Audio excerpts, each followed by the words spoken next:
All right, welcome to whoever's out there for the show we do on Tuesdays. That is an hour late, and just me today. So I guess we'll go over everything you needed to know about websites or had questions about, and solve them. Let's just go ahead and solve those today. We normally go live at 10 a.m. Eastern, and I had a campaign end last night, so I stayed up for that, and evidently was tired than I thought.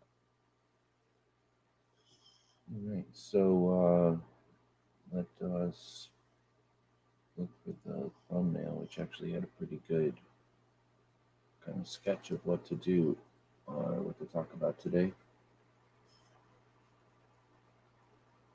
Where did we go?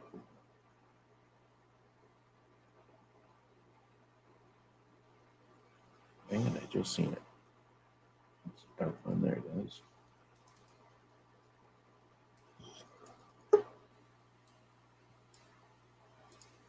Yeah, there we go. So again, thanks everybody for your patience with getting late today, late start. So I'm just looking at the thumbnail to this thing, and it's essentially website written there with a whole bunch of little side bubbles that are pointing to it. And those things have things like search engine optimization, marketing, social media support, content, portfolio, blog, forum. I guess you could say things that are associated with over they're from all over the place, and they don't cover everything necessary. They just cover some keywords more than anything. Definitely not an all-inclusive list of everything, but it's a structure we can start with. So again, everybody, feel free to ask questions. We do this live to have the interactive nature of the internet. We're attempting to offer some insight on content creation. And normally it's kind of YouTube focused, YouTube centric. Today, however, it's websites. So thanks for joining us. Sorry for the late start. Welcome, whoever's in here, joining us from Texas. I guess I'm tired. It wasn't a great introduction. It's all good, man. I would start out this talk by saying, you're talking about your diagram there, whatever, with the thumbnail. Like, that could be intimidating, and when you really start getting off into the nuts and bolts and the nerdiness of websites and everything that we're likely to talk about, hosts and domains and software and plugins and just all of this other stuff, can seem really complex. It can be really overwhelming, but at the end of the day, um, it's the whole concept. It's a lot more simple than you might initially think if you're not familiar with it. So just keep that in mind. That if we were talking about anything else, it would be the same way, right? We were talking about an engine, a car engine, for example. You say the engine, and it's like, okay, I know what a car engine is. Cool. Just the same way you know what a website is. But then we start talking about all the moving parts and pieces required, for that engine, and it starts to get overwhelming. So just keep in mind, it's not as overwhelming, and a lot of services, a lot of hosts, a lot of other things, and we'll get into this, I'm sure, make those moving parts and pieces of a website even easier. So just keep that in mind. All right, let's try using that engine one as long as it lasts. So every car has an engine; it's part of it. I was gonna say, when we think about the internet, we've got your emails, and you got your podcasts, and you got your social media platforms, and you got your apps, and you got your things. Right, real life, those are all pretty much either websites, period, or they need a website like a car needs an engine. So that's a good analogy there. It's not all that you're doing. You might be getting in a car to think about the interior or the paint job or where you're going, but there's a website involved, right? There's that engine involved that's necessary to get you there. And again, you can pay attention to it or not, but it's just there. It's just to think about how these things are on the internet. You may not think you're going to websites, but you're going to websites. But the other side of it is they just work. Like, for the most part, your engine just works. Every once in a while, something will break, and you have to know the pieces just so you can get a diagnosis and go, okay, if it ran out of gas, that's a little bit different than if it blew a rod, or it's not going to smoke and be on fire if it ran out of gas, for example. It's it's not going to sputter and just stop at the side of the road if it's on fire, right? Like there's going to be different symptoms. So the other side of it is, I was going to just finish with, just like an engine, there's turbos and there's, I don't know, like fancy add-ons, and there's computerized monitoring stuff, but then there's also lawnmower engines, right? There's also engines that are, engines that are, on a go-kart and stuff. So yeah, there can be very elaborate ones and there can be very simple ones. And heck, there's little tiny remote controlled engines. So we have websites that are giant and elaborate and very interesting, maybe like a aircraft carrier engine or something, like a giant massive ones. You've got little tiny ones, but they all do the same thing. They take some kind of energy like fuel and they expand that energy rapidly, take that heat or the expanding gases and use that to become mechanical power. So all engines are doing something where they take chemical potential energy and turn it into physical energy. They just do it in different ways, but they have some drive shafts, they have pistons. Certain things are similar, but they're not anywhere near the same. The pistons on a tri-motor thingy versus the pistons on a semi-truck. They're pistons, but they don't look like each other. They're not the same size. They're nothing near each other. Very much like websites. Websites exist. They're necessary and they're complicated, but they're also kind of bulletproof. They kind of work. And people that work on them are mechanics and work on them. People that are aware of them are aware of them. And then lots of people take them for granted. And they can seem scary, but once you kind of got the basics, you start to figure out that you can take this part off. It's still going to work, or maybe it's going to work with the bad fuel ratio, or it's going to work with a bad exhaust, but it's going to work for testing. And then you put that muffler back on and now you got it working for business. And that's some of the stuff we're going to be, right. At least that's the way we're going to be talking about it. And for the most part nowadays, you've literally got software, you've got robots that anything you need to fix, I mean, it'll almost do it for you. Anything you need to add, anything. So like the engine example, if you had something that you had to repair, you're talking about breaking out wrenches and turning wrenches and removing parts and, this manual stuff. And nowadays they make it pretty easy. A lot of smart minds have put together software and code and other things. And you literally just click a few buttons and, you've installed that new part or repaired the part of the website that's busted or whatever. Yeah, like if you're going to change the air filter, something that they know you're going to have to fiddle with, change a cache or empty something or whatever, they may make it so you don't have to get out screws, nut drivers, and take off bolts and stuff to get that air filter out of there. Now there's just a little flip a little clip. The door opens, pull the old filter out, put the new filter in, close it, flip the switch, right? Or flip the little clip again. It's just that you still got to know where the clip is. You got to know when to change that air filter, and you got to know you can buy the sucker air filter that costs 10 times the amount of the other air filter, and when to use the real air filter and when to use the knockoff one that just does the job. And, and you cannot know all that. You can still just take your website and go to somebody like Clover or me and go, help, I need help. Well, we don't think either one of us diagnose websites anymore. That's actually just like mechanic work. That can be very, very difficult. We're more like Ferrari mechanics now. We only take certain jobs that are for certain things when we want, because it's a whole very complicated and difficult thing. You have to keep up on a lot of things to be a good website mechanic at this point. But very much like that, you can either just take it in and offer it to somebody and say, hey, it's broken. And, somebody pay enough, somebody will fix it for you. Or you can learn some of the basics and just like a motor, do your own oil changes, and 99% of your problems are going to be gone because you're keeping the parts of it that are supposed to be monitored or changed or updated, or what am I trying to say? You're keeping if you're doing the preventive maintenance where it should be done, the other parts don't wear out, right? You clean up caches here and there, knowing that there's a cache to clean up means your website doesn't clog up and fail and shut off. And, something as simple as just, I have to go in there and tell it to delete every 6 days. Okay, no problem. Yeah, and we'll talk about cache and probably in some of that other Hopefully stuff. not. That's actually just one thing. An example that's way too much detailed. Like Clover said, there's robots. Cache is a memory for those that may want to understand it a little better. But we're not talking about CASH like money. Yeah. Sorry, I totally. But yeah, one of the things that. Well, here I'm going to just start off with a quick question to the people watching, whoever is watching us live. Try to, in the amount of characters that YouTube gives you, as much detail as you want. Let us know what level of website you're at and what you might be interested in, because there's a lot for us to talk about, so we have some direction. Go ahead. Sorry, I interrupted you. No, I mean, with my website crashing and having to, try to build it back, basically from the ground up, right? Um, I was surprised. I got into a more modern host that had really good support mechanisms as far as the software and the plugins and all the, WYSIWYGs in the control panel and stuff to be able to, again, do those tasks for you. And you know, I realized something that I should have probably done that a long time ago, and alleviated the issues I had pretty much from my host that I had been with for 20 plus years, right? Crater into the ground. That's essentially what happened.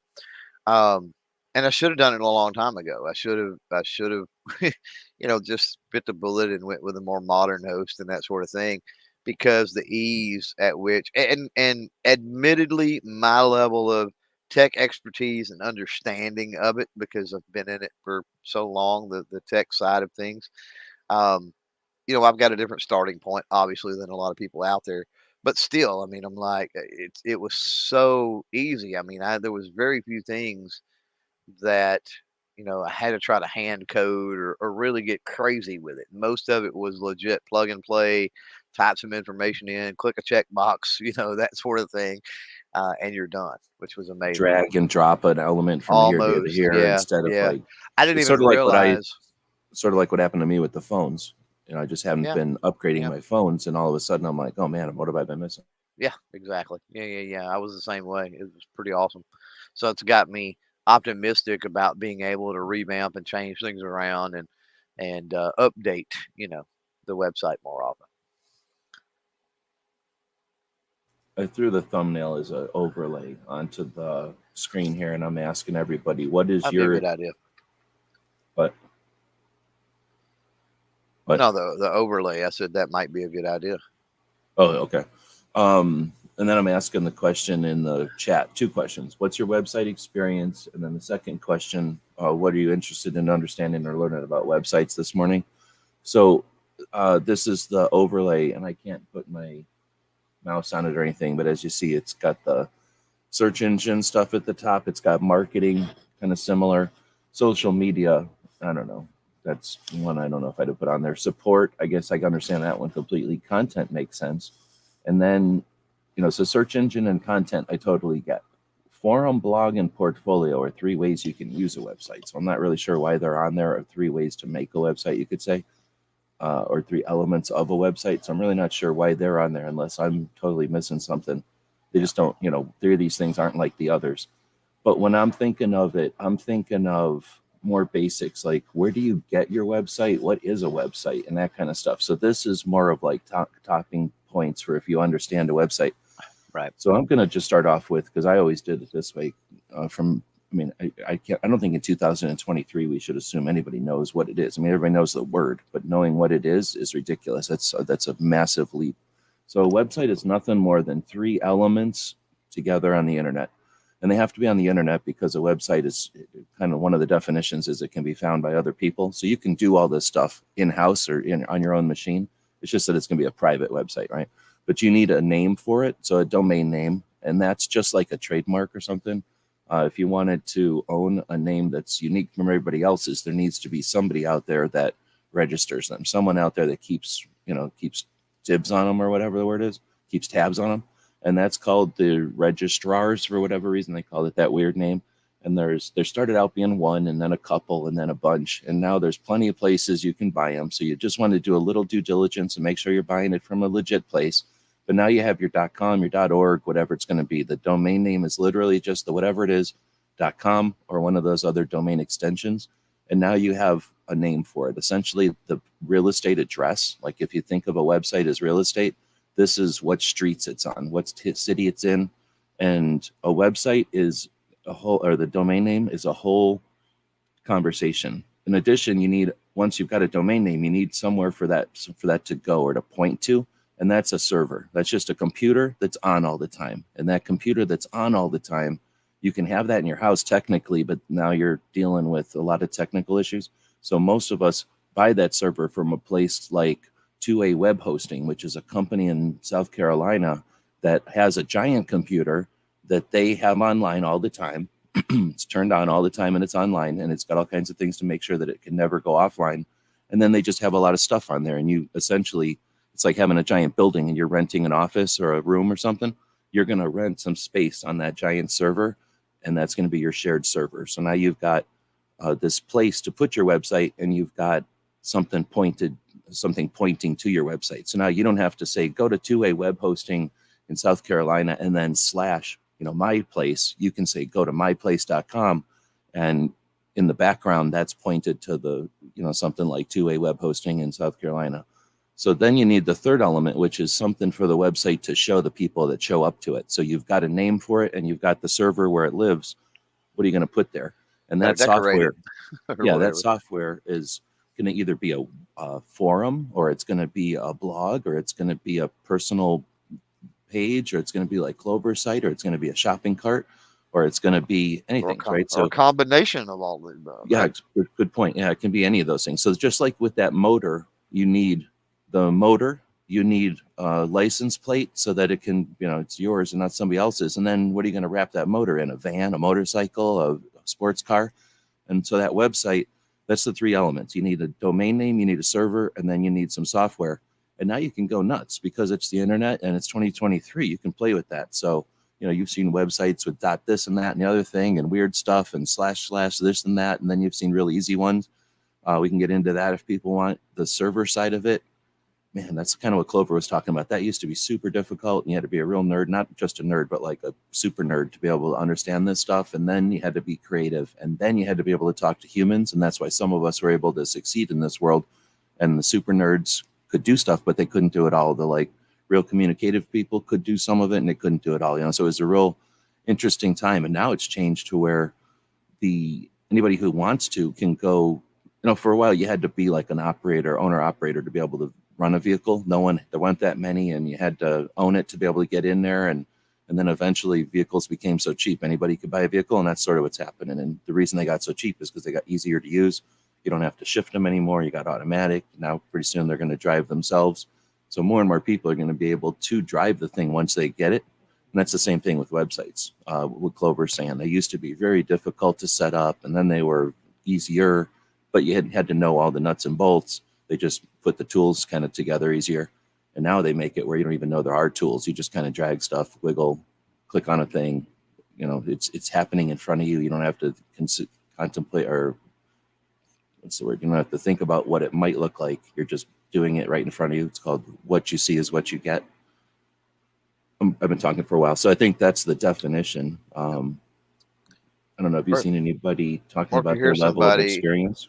If you hear somebody say WYSIWYG, that's what you see is what you get.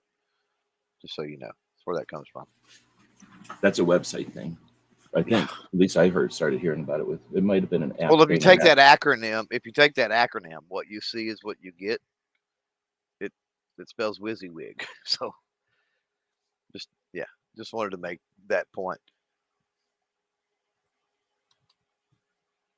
No, I mean I agree with you. I mean that's what I said earlier. It's way easier than it seems like it is.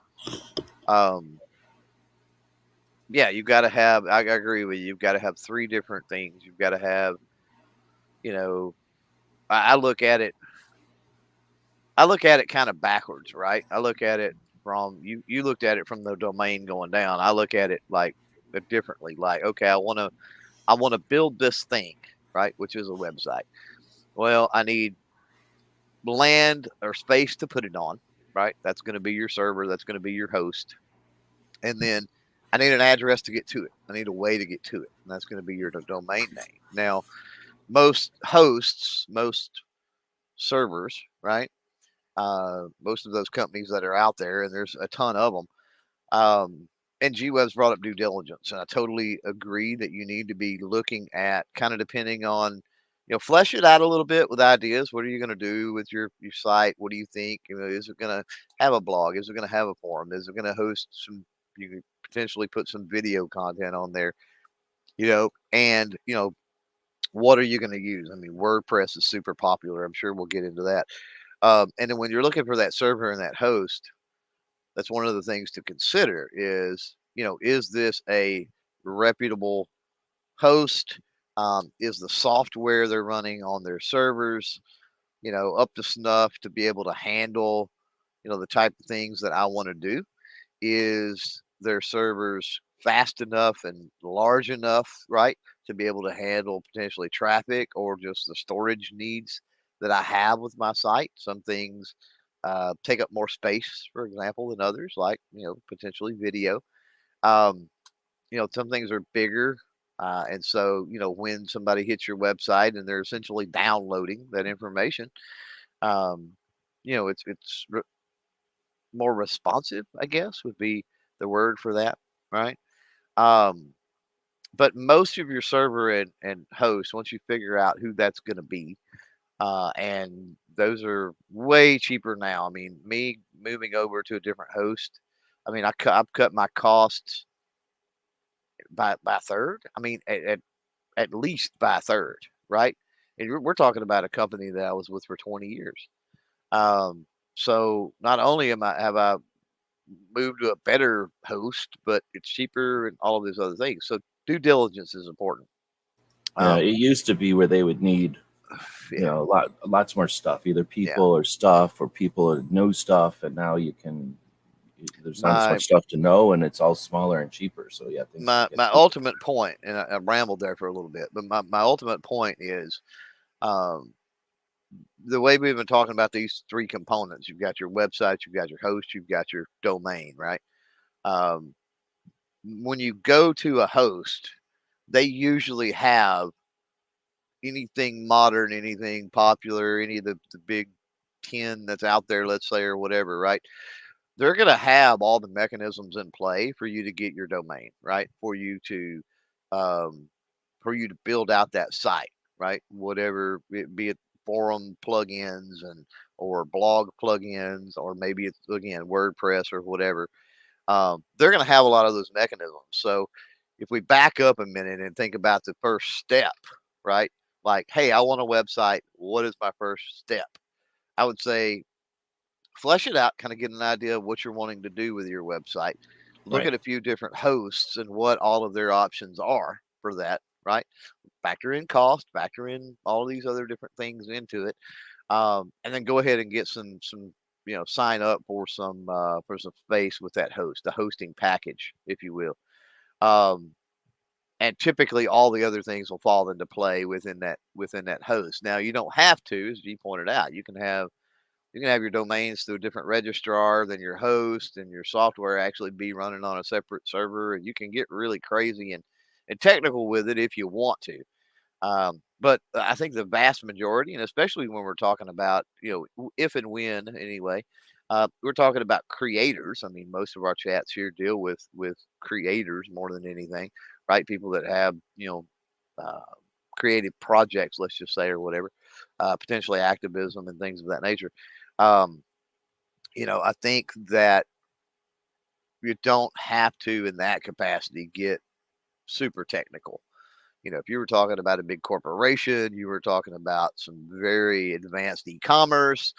You were talking about we're obviously broadcasting this on YouTube, right? If we're talking about a shared video platform with millions of logins and other things, well, that's going to be a little different game. So just understand that the vast majority of what we're going to be doing as creators is fairly simple stuff when it comes to a website. Or not. I guess I didn't know. I thought you were going a different direction there slightly, and I put in like concepts versus details. Know what you can do and what can do it if you want. You don't really have to know what can do it, but it's sometimes useful to know what the mechanics options are before you go in and ask the mechanic to do something, just so that you have some idea. But essentially, if you know what you want to have accomplished, either it's going to have a button or two you can click to get to that, or there's going to be somebody you can ask. So I think that's a great uh, message there. Yeah, I'm just gonna I just gotta keep want to keep reinforcing that it's not as difficult as it's people want to make it out to be sometimes. Well, it's not as difficult as people who are novices and don't understand would Right. make it out, because just like anybody who doesn't know nothing, you don't know nothing yet.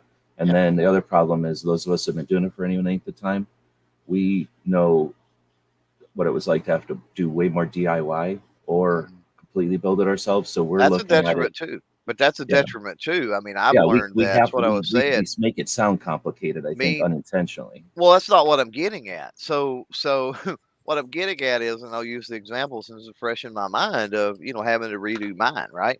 So I'm used to the technical nerding out, rewriting some code here and there, right? For example, and things like that. And I actually started going down that path when I first was trying to rebuild and realized I didn't have to. Like, I'm like, holy crap, there's a plugin right here. All I gotta do is click this plugin and check this box, and it's done. I've saved myself 30 minutes of modifying code in a file somewhere. You know what I mean? So, even if you have an expertise level, I guess what I'm saying, you still need to be aware, because some people may not. You still need to be aware that, okay, you've got this expertise level, and for troubleshooting, should things go wrong and things like that, yeah, that expertise, right, and Might help. experience might help. It might come in handy. But as far as building out a website and getting things set up, it's like, do you really need all of that? Sometimes it could hinder No. you, right? It Well, did in it my will hinder case. you because you Yeah, can't go in and recode the new stuff unless you're a super expert and you really know 3 levels of what they're doing, because right. it's like throwing a wrench into an engine. Like, oh yeah, that's gonna help. No, it isn't. Like all you're doing is either not doing anything or you're gonna ruin stuff. Mhm. So Yeah, yeah, I would say I know what you're trying to say now, that as a novice, don't think you need to be any expert level. And I'm going to definitely say yes. And if you're an expert, calm your jets. You need to figure out that right, it's WYSIWYG now. You don't have, right. you're actually screwing yourself if you try to do anything DIY, Yep, almost. exactly. But Yeah, there's some finesse there, and that's the trick, right? Knowing when, it's just going right. to be easier for me to open this up and change that to blue, or it's just going to be easier for Well, me you to got to call the walk. guy You got and to, ask him to do this. if you're at an advanced level, what I would say is, whatever you're looking at, trying to change, trying to do, trying to accomplish, step back for a second, right? Don't just jump in there because you're used to writing code and changing things. Don't just jump in there and start writing code. Step back for a second and look at everything and make sure that there's literally not a checkbox that you can click to do that. All right, so we're also talking to people who ain't listening. I don't think too many expert website people are like, let's talk to Clover and Drew loves it and know the Probably true. morning about it, Yeah, right? yeah, So yeah, yeah. we're definitely nerding out. All right, so I asked everybody what their level is and what they are interested in, and then we just decided to talk about the next thing we talked about. So, what is your experience, and do we get any comments? I think we got a couple here, and if I'm missing any, let us know. We'll work the trigger side. Names are the hardest part. It took me months to come up with a company name aside from YouTube because of overlap with other stuff out there. I can't even imagine, I don't want to be a jerk, but I saw that coming. And from my experiences earlier with limited name pools, and then essentially one time at AOL, they said, hey, we changed to 16 character names. Go try it out. And they told us to go try it out. And we essentially took every good 16 character name that was possible, because there was no limit on how many AOL accounts you could have. Mhm. So just the team of people who were told to test it took every good name, and they got all mad at us. And because once somebody takes, like, here's a good long name that is 16 characters, like nobody else can take that name again, or Right. Yeah. I don't know, Yeah. Well, something that's 16 characters. So I'm anyway, that's where assuming I with was like, hey, this. there's only so many domain names, and now there's only so many social platform handles or IDs. Coming up with something that's unique can be a difficult if you're not looking for like Well, TH125. right, right. Well, there's a few experiences I've had with this. Speaking of domain names, the first thing I'll say on that, yeah, I mean, you want to come up with something that resonates, that's easy to remember. Hopefully, that's fairly short. If you could stay away from hyphens and different things like that in the name, I think that's beneficial. Um, one of the things I'll say, because I've actually got a company that to this day, I still kind of manage their domain name and everything. And the reason why is they moved away from me years ago and um, had some issues with the people they had moved to, and it cost somewhere between $8,000 and $10,000 for us to finally get that rectified and get their name back and all of that. So once that name is registered and everything, Make sure you're keeping that up to date. Make sure you don't let that lapse and whatever, because it could be I mean, if you're done with your project or whatever, maybe that's one thing, right? I've certainly let domains go in my lifetime that like, hey, I'm not jacking with that anymore. I don't care. That's in the past. Um, but if there's any doubt, right, keep up with the registration, right, on those domains. That way, you don't have to go back and try to, buy something back. That was the big deal for those don't understand. Maybe they're too young or whatever. That was the deal with the .com boom, and part of I think what G was alluding to is, the internet went online, so to speak, right? It became the World Wide Web. And everybody with a Windows 95, Windows 98 computer was starting to get access through dial-up, and companies started saying, oh, it took companies a while to realize they needed a website and they needed a presence back in the day. And so what would happen is people, and I'm not ashamed to say it, I did it myself. I seen it coming and I did it. People would go buy Pepsi.com, right? Or Walmart.com or Doritos.com or whatever. It was more like And puppies.com or doctors or this is tomatoes, true. like Yeah, yeah, just yeah, yeah. names of stuff. Yeah. Yeah, yeah. Would go and register and park a bunch of domains, and then those people, those companies, whoever it was, would try to get those, and oh, this is taken. It's already used, right? And they didn't mind paying big money to get those. So you know what I'm saying. So they would, they'd reach out usually through a broker, and say, "Hey, we want this," and sometimes you could set your price, put it up for sale or whatever if you had domains like that. But other times, brokers would approach you and say, "Hey, we got somebody that wants to buy this. Are you interested in selling it? How much? That sort of thing." And you're literally parking something for $5, $10 a year, you know, and there over the course of a year, I mean, several $1,000s at the minimum. You're selling that, and I mean, some people made literally millions of dollars off of selling domains. I wasn't quite that lucky, but um, yeah, I think pick something, just to summarize on that real And well, quick. that plays to that's an illustration that start with your URL, and what he's Right. talking about, or work the trigger, whoever that is saying that you want to come up with something that's unique so that you don't come up with your branding, then go online and find out there's already a YouTube channel with that name, big or not. If somebody else has it, they have it, or a domain name or both.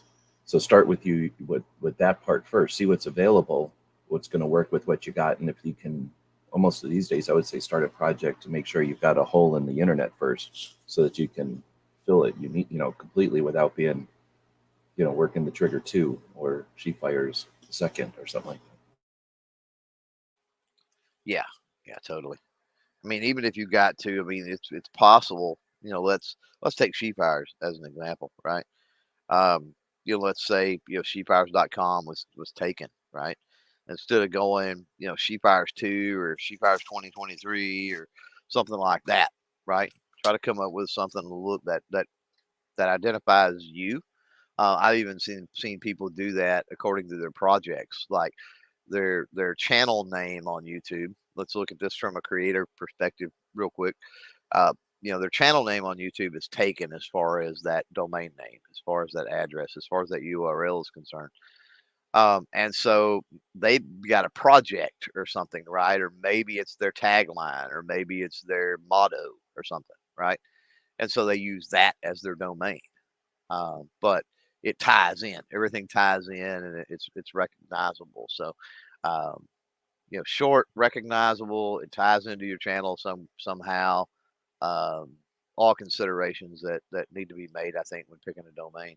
And also, I would say don't worry about it necessarily too much, because you can have multiple domains. That's something that we do need to mention. I can have 183 domains, variations of CloverTac or whatever I want to do, and point them all to my CloverTac website, point them all to that host, right? So no matter which one of those 187 or whatever it is, 183 that you type in or go to, it goes to the same site. So, Well, hold you on. That's may think, okay, well, I can't get this name or whatever. I'm going to go with this other one. Just realize that they're not absolutely stuck with that. You can always add later on as you figure something out that works better, that's available, or what have you. Yeah, that's interesting. I didn't want to make it sound. I just want to clarify so it doesn't sound like you can only link to the main page. So let's say Gear Report. So gear-report.com is a website that offers gear reviews on different kinds of equipment. And as they've grown and expanded, they have like the guitar part and they have the Humvee section. And does he have one for boating or sailing or something? So there's these elements to it that have specialized or whatever. Yep. So let's say that there's a post, or let's say that there's a campaign. The Gear Report guitar is coming out, and the Gear Reports guitars or whatever how he's branded it. That is on fire. So he goes over and buys a domain name called hotguitars.com. You don't the way Clover was explaining it, it might sounded like you only can or you have to click it to the main domain. People will do that for a funnel. They'll do that so that no matter what someone incorrectly or spells wrong or puts the similar thing but not quite the right thing, they're trying to funnel them back into the main website without bothering them. But you can also send those different URLs, those additional URLs, those misspellings to different pages on your website or other websites. But you can, Right. for that Gear Report, Right. gear-report.com guitar blowout, hot guitar blowout, they could buy hotguitarblowout.com, point it to that page on gear-report.com, gear-report.com, and now eliminate any confusion. People can just go to hotguitargear.com and boom, it takes them right to that portion of the main page. Now there might be, this is the debate you have with people, especially when they're paying for this. They're going to go, well, what about the people that go there? And then they think I want to go to hotguitargear.com/about us, but they go to gear.report about us. They're confused. And then, you start getting into the weeds, but I don't know if people know if followed me there, but so when you start swapping domains, when you say I'm going into this domain ABC and I end up on domain 123, not that many people are following URLs or whatever, but technically, you've got some issues. But for the most part, I didn't clarify it. I ended up getting more detailed again, but Right. you can play with the domain names and you can also buy, let's say I had to buy daily-gun-show-.com or something because Daily Gun Show was already taken. Then 2 years later, the Daily Gun Show one gets lost or person doesn't renew it or they just decide to sell it to me for a reasonable price. So I buy dailygunshow.com. I can now point dailygunshow.com just straight to it and just it's sort of a paint job for the vehicle or it's just sort of now it's also got this domain pointed to it. Don't worry about the old domain. So there's no history there.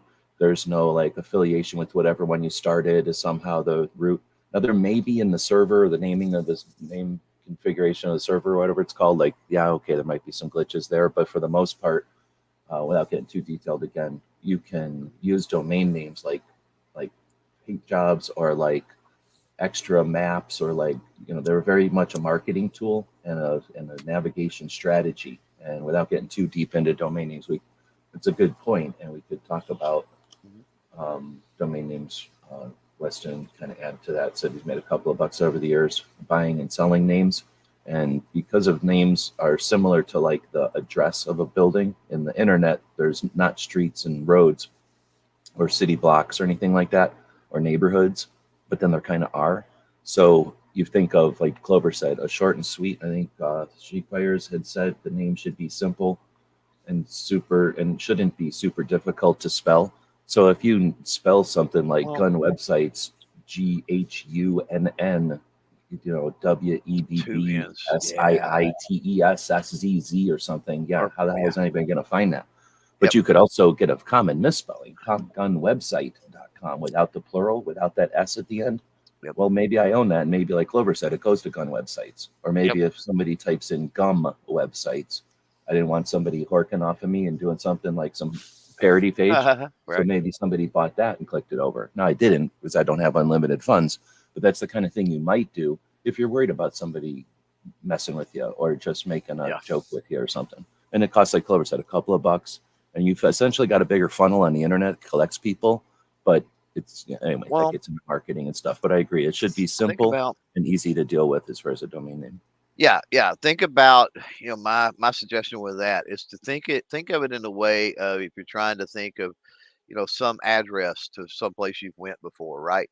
If if I'm going to go visit a friend, right, one friend, and I'm trying to remember where do they live, what is their address, and it's 157 Maple Tree Court West, right, Houston, Texas, let's say, right. Think of a Utah That's address, that's much 167 South different. 17th North Street. Like that's how it is Yeah, in Utah. right. Or here, I mean, it even gets that way. It's like county road, CR, West County Road, so and so, right?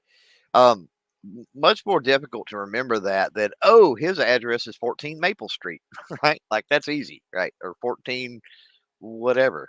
Or Big Red Like House or Big Tree on Maple Street. Like that's because the even internet isn't better. Yeah, numbers. Yeah. yeah, more direct. Yeah. Yep. Big red house on Maple Street. Exactly. Great. You don't even have a house number. Exactly right. And that's sort of what the internet gives us. And that's why those domains. So somebody had puppies.com, somebody thinks, oh man, I'm going to do something with puppies. It may or may not be worth anything, but buypuppyfood.com, like now, boom, that tells you what it is. If somebody really wanted that name, if somebody bought that as a speculator and sat on it, they could have easily made a couple of bucks, I'm sure. With somebody comes along later and goes, oh, we got our puppy food sales system all set up. What are we going to call it? Oh, buypuppyfood.com is already taken. So Foss out there is got a good one that just popped in, and we're on the domain. Like he's got, he said he has a website. He just points it to his YouTube channel. Yeah, you can certainly do a redirect, or somebody could go to www.dangermouse.com, right, or whatever, and it go to YouTube, go to the YouTube channel. That's possible.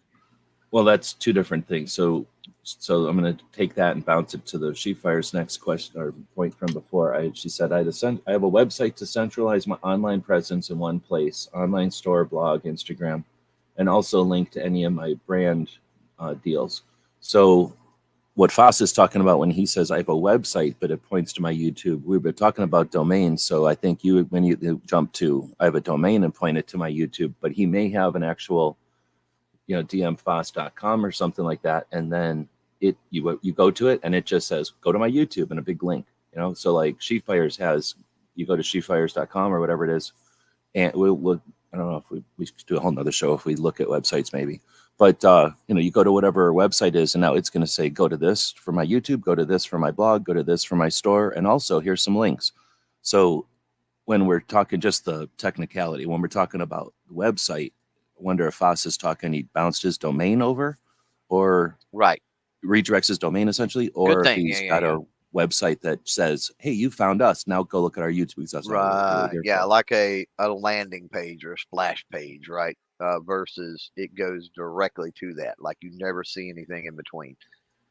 And then that's the perfect segue into bounce pages, landing pages, redirect pages, or something. What do they call them? Link trees now. So right. If you've heard of any of that, essentially it's a page. So we already talked about what a website is. It's a place that's open all the time that has something there. Well, one of the things you can put there is a single page, a simple page. Let's say for Clover, it might have a green background or a Clover picture repeated in the background as an element.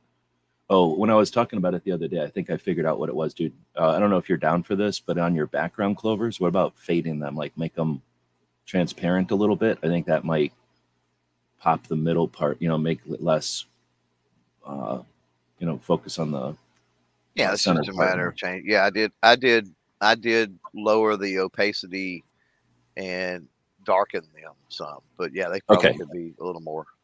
But anyway, that's going to vary depending on what device, because I've already fleshed that out looking on a few different devices, and it varies depending on what. Yeah, and on a wide screen, I see way more of that than a phone, which doesn't see any of it, right? So anyhow, so when we're talking bounce page, sorry, I nerded out there. When you talk about bounce page, you got something like usually like a green background, let's say, and then at the top might have his logo. Hey, you found clovertech.com. Essentially, it's like one of those road signs that has a go this way 10 miles to get to Paris, and go that way 100 miles to get to England, and go that way 1,000 miles and you're in Russia. It's one of those kind of signs, but it's on your website. So it says, hey, you found us. Go here to my store, go here to my YouTube, go here to my other YouTube, go here to my other thing, and go here to my thing. And then that thing that you see me talking about the most or most recently, or that thing that's hot right now, here's a link to that also. And then you go in and you update or monitor that one page. this is your essentially, what is this? So an actual link tree, or is this a page on your website? Let me get rid of this. So this is called Link Bio. And it is basically what you're talking about, a link tree. Like each one of those images is a link to a certain thing. This is tied into my Instagram. So this is a service that you pay for, a third party, and they have a function that gives you an interface that you decide what all these images are going to be in this feed. And then you, when you go to your Instagram page and you get that one link on Instagram, you take that one link and you point it to this. Someone's at Clover's Instagram, they click on the only link you can click on, and this is what you get. It's like the most bang for your buck. You're not just seeing, hey, here's my one story, or here's my one thing. Here's a list of things. Right. Yeah. Yeah, and it's more direct, right? Rather than, and I don't delete anything out of there, obviously. So if you hit a current Instagram post, right, and it says link in bio, then you just click the bio up there, right, the link there, and it brings you to here, and the first few, let's say, and I don't worry about it too much because Instagram is a flow.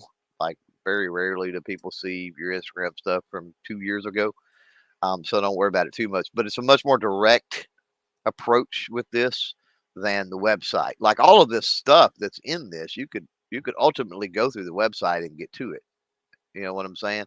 But it's just a much more direct thing. It saves people time from having to go to your website and click on this menu and go through this or that or the other.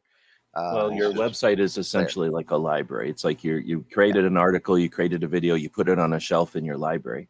Well, how's anybody else in the world going to know you put it there? You got to let them know. So you have a table of contents up front. When somebody joins your website, they can look around. There's some kind of navigation that lets them know, but focuses them down to it. But what you essentially did there is take a snapshot of that content, and then you put that snapshot at the front door, like on the bulletin board or something. Hey, here it is, and here's a direct link to it. It's something new. It's something that people ask about all the time. It's what we think is important, whatever it is. You've essentially given them a shortcut to wherever it is hidden in your website in the archives or whatever. Yeah, more or less. Yeah. So now, and I don't know if I'm over explaining this or not, but that's what you're going to get when we don't have actually somebody sitting here. We're just using comments, and this is just we're way too into websites. If we were talking about something that we barely know, like LinkedIn, we could be much less detailed. Oh, yeah. You know what I mean? Like we're not going to dig into LinkedIn like this, but that's just the nature of it, I think. And regardless, we always run the risk of teching out and getting way nerdy. But if people are out there listening live, or even if you're in a replay, there's comment section below if you didn't know that. And so if you're hearing something and we're not explaining it well for you or whatever, then let us know. Yeah, great to mention. And also, I'd rather be pushing it, making it too advanced so that you know what's next instead of reiterating what you already know. Because I personally hate it when somebody tells me what I already know again. Yeah, and that too is why I led off with it's not nearly as complicated as what it's going to sound like once G-Webs and I start talking. I can promise you it's not. Yeah, definitely what Clover just said. Ask at any time, because we'll talk about this stuff anytime. I think these are okay. Let me guess. Let's do a palate cleanser and ask Clover, and then I'll try to answer. On a scale of 1 to 10, 10 being the most important and 1 being the least important, how important is a website in an overall social media internet strategy in 2023? A website or multiple websites? Maybe being fluent in and being comfortable with websites. You talking about having one or being what?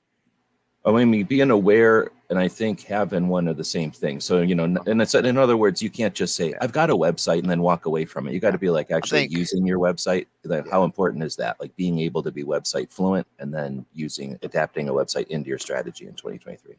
I think having a website into your strategy, man, at minimum is going to be an 8 as far as important. If 10 is the most important, its minimum is going to be an 8. Yeah, I think we're definitely lopsided, and I'm always going to say 10 because I just see too much potential in it. There's been times when realistically, it's gone down to 4 because socials were so hot that people were just like, ooh, you want me to go to a website? They're thinking of bouncing GIFs and stuff and just horrible junk from back in the 90s or whatever. Right. So when people found socials as a kind of a consistency that websites don't offer, and a professionalism that no websites had, and then the community aspect. But now websites can provide community, and websites can be completely fluent where you don't even know you're in it. And you know what I mean? Like there's so much more. But yeah, I guess 8's a good number. But man, it would be hard to make you've got things about 10. nowadays. I think it's critical. We talked about Linktree, right? The link pages. Where you're able to get that service. You're able. Well, there's services, exactly. They're literally social platforms. It's not. You can spruce it up and you can make it look decent, but I mean, there's really not a lot of interactivity. You can't really browse and poke around in it, right? It's there, and but they offer analytics. That's the power of them. Is they offer analytics behind the This scenes. See how many people came in, where they went. You can alter their path of the links and stuff based on their habits. But that's if they give you all that. And you sometimes have to pay for all that. Well, there's a if you had not. If there had not been such a thing as like Linktree, which let's be honest, Linktree is a website. I mean, it's rare in its more boiled down form. It doesn't look as good. It's not as interactive. It doesn't have quite the browsing capability and archive capability and some other things. But if Linktree wasn't a thing, right? And Linktree, let's be honest, is a brand. When we say Linktree, we're talking about what is the old saying? A jacuzzi is a hot tub, but not all hot tubs are a jacuzzi, right? When we say Linktree, we don't necessarily mean Linktree. We mean that type of thing. You mean tissue, not right. Kleenex. Yeah. Right. And that's why I said 8, because I think for some creators, just the way they're set up, the way they operate, right? I think that a Linktree, and I think you should have a Linktree for various projects and other things you're doing. I think they're beneficial even if you have a website. But I'm thinking that's why I said 8, because if you throw the Linktree nowadays and that sort of thing into the mix, like I can see where potentially some creators, the Linktree might be more beneficial to them, or maybe even to their audience would be a better way of putting it, right? Than an actual website. So, but I still think the website is very, very high on the list. And if for no other reason, it creates an archive. It creates an archival point. So, especially depending on what you're populating that website with, if you've got links to your podcast, your videos, if you're hosting them there, you're talking about all the different plugins and things that are available for your website that'll literally pull things from your various social media feeds and everything else. And it's kind of all there in one place. So, I don't know. It's just robust, maybe. It's just it's the Linktree, but a more robust experience for those that are looking for that. But not all people are going to be necessarily looking for that too. And so that's why I say Linktrees definitely should be a part of your strategy. I can go about 4 different ways. I'm trying not to go into tangents. And Sheefire's got a great point with that. Well, that's where I'm going to go next, then I think. Yeah. So essentially, what you're saying is the concept. So I'm going to just smash on what you just said a second. So again, Linktree is like the Kleenex, and he's really talking about the tissue. So the idea that you're going to take your Instagram, which gives you only one link, like you really get only one hyperlink. You can mention links anywhere you want on Instagram, but no one's going to be able to click on them as easily as just clicking, except for that one link in your bio on Instagram. So what most people do is say, click on the link in my bio. And then people have one click to their bio and a second click off the Instagram to whatever it is they're trying to take them to. Well, if you have a campaign, or you have a hot video, or you have a picture you want them to look at, or whatever the call to action is, you're either going to be updating your Instagram link constantly every time you want to engage that or change that engagement, or you'd send them to a tree. You send them from that Instagram link, you send them to a page literally that's just a bunch of links. And like Clover showed you, his is a grid display of thumbnails to the different projects and pages and things that he has linked to. And some of those can be affiliate type of situations.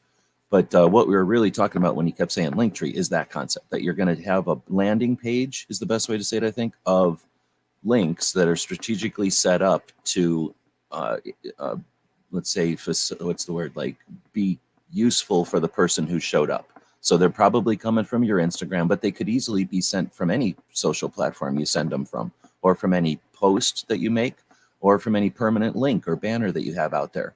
So it can be a very useful thing. So, hey, have you just heard of me? Or maybe you're in a chat like this and you say, here's a link to my welcome site. And it's your tree, essentially, like a list of links. So then the real question that we're getting to, I just was clarifying what Clover was talking about there. He's talking again about the tissue, the concept of that page more than the one specific brand called Linktree, because there's Link.io and there's Link Xanax and there's Up and Down, and there's a million of these Linktree services out there. We can get into it, but essentially they gather info from a lot of people for free. So there's a lot of incentive for people to make these things, and they just have to look slightly different or behave slightly different or have different features, and they're going to attract different people. But the alternative to that, the same concept completely, the alternative though is to not put it on a system like a Linktree or a .io or an Up and Down, but instead to use a page on your own website, to create a dedicated page on your website to be that service or that function. And that's Chief Fire's question or point. Instead of Linktree, I'd rather drive traffic to my own website with all that same info. So Clover, what do you think about that? Is there a reason to specifically go with an outside service strategically or logistically? So there's a couple of theories behind that. Yeah, you're basically setting up a link menu on your website, right? Some page there, and then instead of pointing to, let's say, Linktree/CloverTac, I point to clovertac.com/links, right? Um, yeah, I think there's some strategy there. Where it gets tricky and iffy, and why I say sometimes using both may be optimal, um, is if somebody hits your link, the whole link tree idea has become somewhat the norm and accepted. So while you don't stand out, you don't look weird. It doesn't throw somebody for a loop. Now you could design that page or whatever it is to be very, very similar aesthetically in nature. Um, I agree with pushing traffic there. What part of my concern, and especially, I mean, we're obviously, streaming over on GunTuber Academy as well, um, is when you're talking about Linktree, those services are more accepted by more platforms as far as policy compliance and some things like that, than shifting to your website would be. So there is use in that capacity. Um, that you could do a little more with the link tree side of things than pushing to your website. So I don't disagree. I don't think that that's a bad idea having that and using that occasionally. But I guess my concern would be if you've got just play a devil's advocate on it real quick. Um, if you've got how was I going to put this? If you if you push somebody to your website and then they've got to click on the link tree, on the link there on your website to go where they ultimately wanted to go, right? Um, why not? I don't know. I don't know how I explain what I'm trying to get across here. Um, if you go to the link tree, if you go to the link tree, you click on it and you're there, right? So I'm clicking on the link in bio, click on it, I'm there. It hasn't taken me to any other website. The link there will say Linktree slash whatever or whatever it might be. Um, and I guess what I'm getting at is for me anyway, and I could be wrong about this. I don't know everything. Expertise level is not, you know, uh, 180,000%. But I know the reason I still use I think link.bio is what I use, but um, the reason that I still use that specifically on Instagram more than anything else is the ease of being able to do that, right? So we haven't gotten really into nuts and bolts of the website and going in the software and making changes and adding pictures and pages and doing things, right? But if I was to try to do that on a page on my website, having to log into my control panel in my WordPress and add another image and a button and add a link, right? Um, is a much more, at least for me, as far as I know right now, time involved project than hitting my link bio, because I can hit my link bio. I can literally upload a picture, it's copy and paste the link, and it's done, right? Um, it's just I don't have menus to run through to get down to the specific page, and then other I don't have all of that at play. And there may be other quicker ways of accomplishing that that I just haven't delved into. As I said before, I have definitely found from switching my website over in the last few days that a lot of things are way, way easier than they used to be in the past, right? All right, let me stop just to take a slice. So Clover just took a bunch of interesting stuff and kind of kneaded it together. And if you've ever seen somebody knead a bunch of different colored clay together and then just stop and then take like a big razor or something or a knife and just slice into there, what do you get? You get like a multicolor swirl of colors. That's what we're about to do. So Clover just talked about a lot of stuff there. Dang, I just interrupted myself and lost my train there. So you were talking about learning, or okay, so you were talking about learning your new website stuff, and you were talking about how the link.bio can be a quicker interface and a more direct interface to like WYSIWYG or something. Like just get your current stuff up there, and more importantly, shuffle, because just adding new stuff to the list is boring, and people who are visitors, like somebody's about to say here in one of the saved comments, can be boring, and we're humans and we're savvy and we're sick of looking at what we see as cookie cutter garbage. At least I am. I get dismissive of that stuff really quick because it shows how lazy and enable the person who's doing the stuff is, right? That they're phoning it in other words, or at least it can seem like it, right? So you use the new trendy hip stuff so that you don't appear boorish or stodgy, right? So that you understand, what people's palate is and not just what their nutritional value is. So I get that. But I guess to counter it, or just as a question, and you don't have to necessarily answer, just for people that are thinking about it, the alternative is if you're going to go learn io.bio or linkme.upandown, or I don't know what these all are called. There's dozens of them, and it's because they can gather info from you. That's my other concern, is that everything you do on these free things is you're the product. So now, do you want somebody monitoring your sites and your stuff? I don't know. Sometimes that's useful. We're about to talk about footprint, like. Sometimes you intentionally create footprint. So sometimes you want to engage those things, but other times you want to strategically not engage those things. So anyway, I guess what I was getting at is if you're going to spend an hour learning how .bio.update, .upandown works, this link tree type of thing, you could easily spend an hour looking for plugins on your website. Remember, we're about to take a deep dive here in a direction. You could take an hour looking at plugins on your WordPress website to do essentially the same thing. So the fun thing about WordPress is, and a little facet of the internet stuff here, website stuff, we're talking what WordPress, and we can talk other things, but we're talking WordPress right now. WordPress is a structure, it's a system, and it's super strong and super old. So lots of people have created plugins and add-ons to it.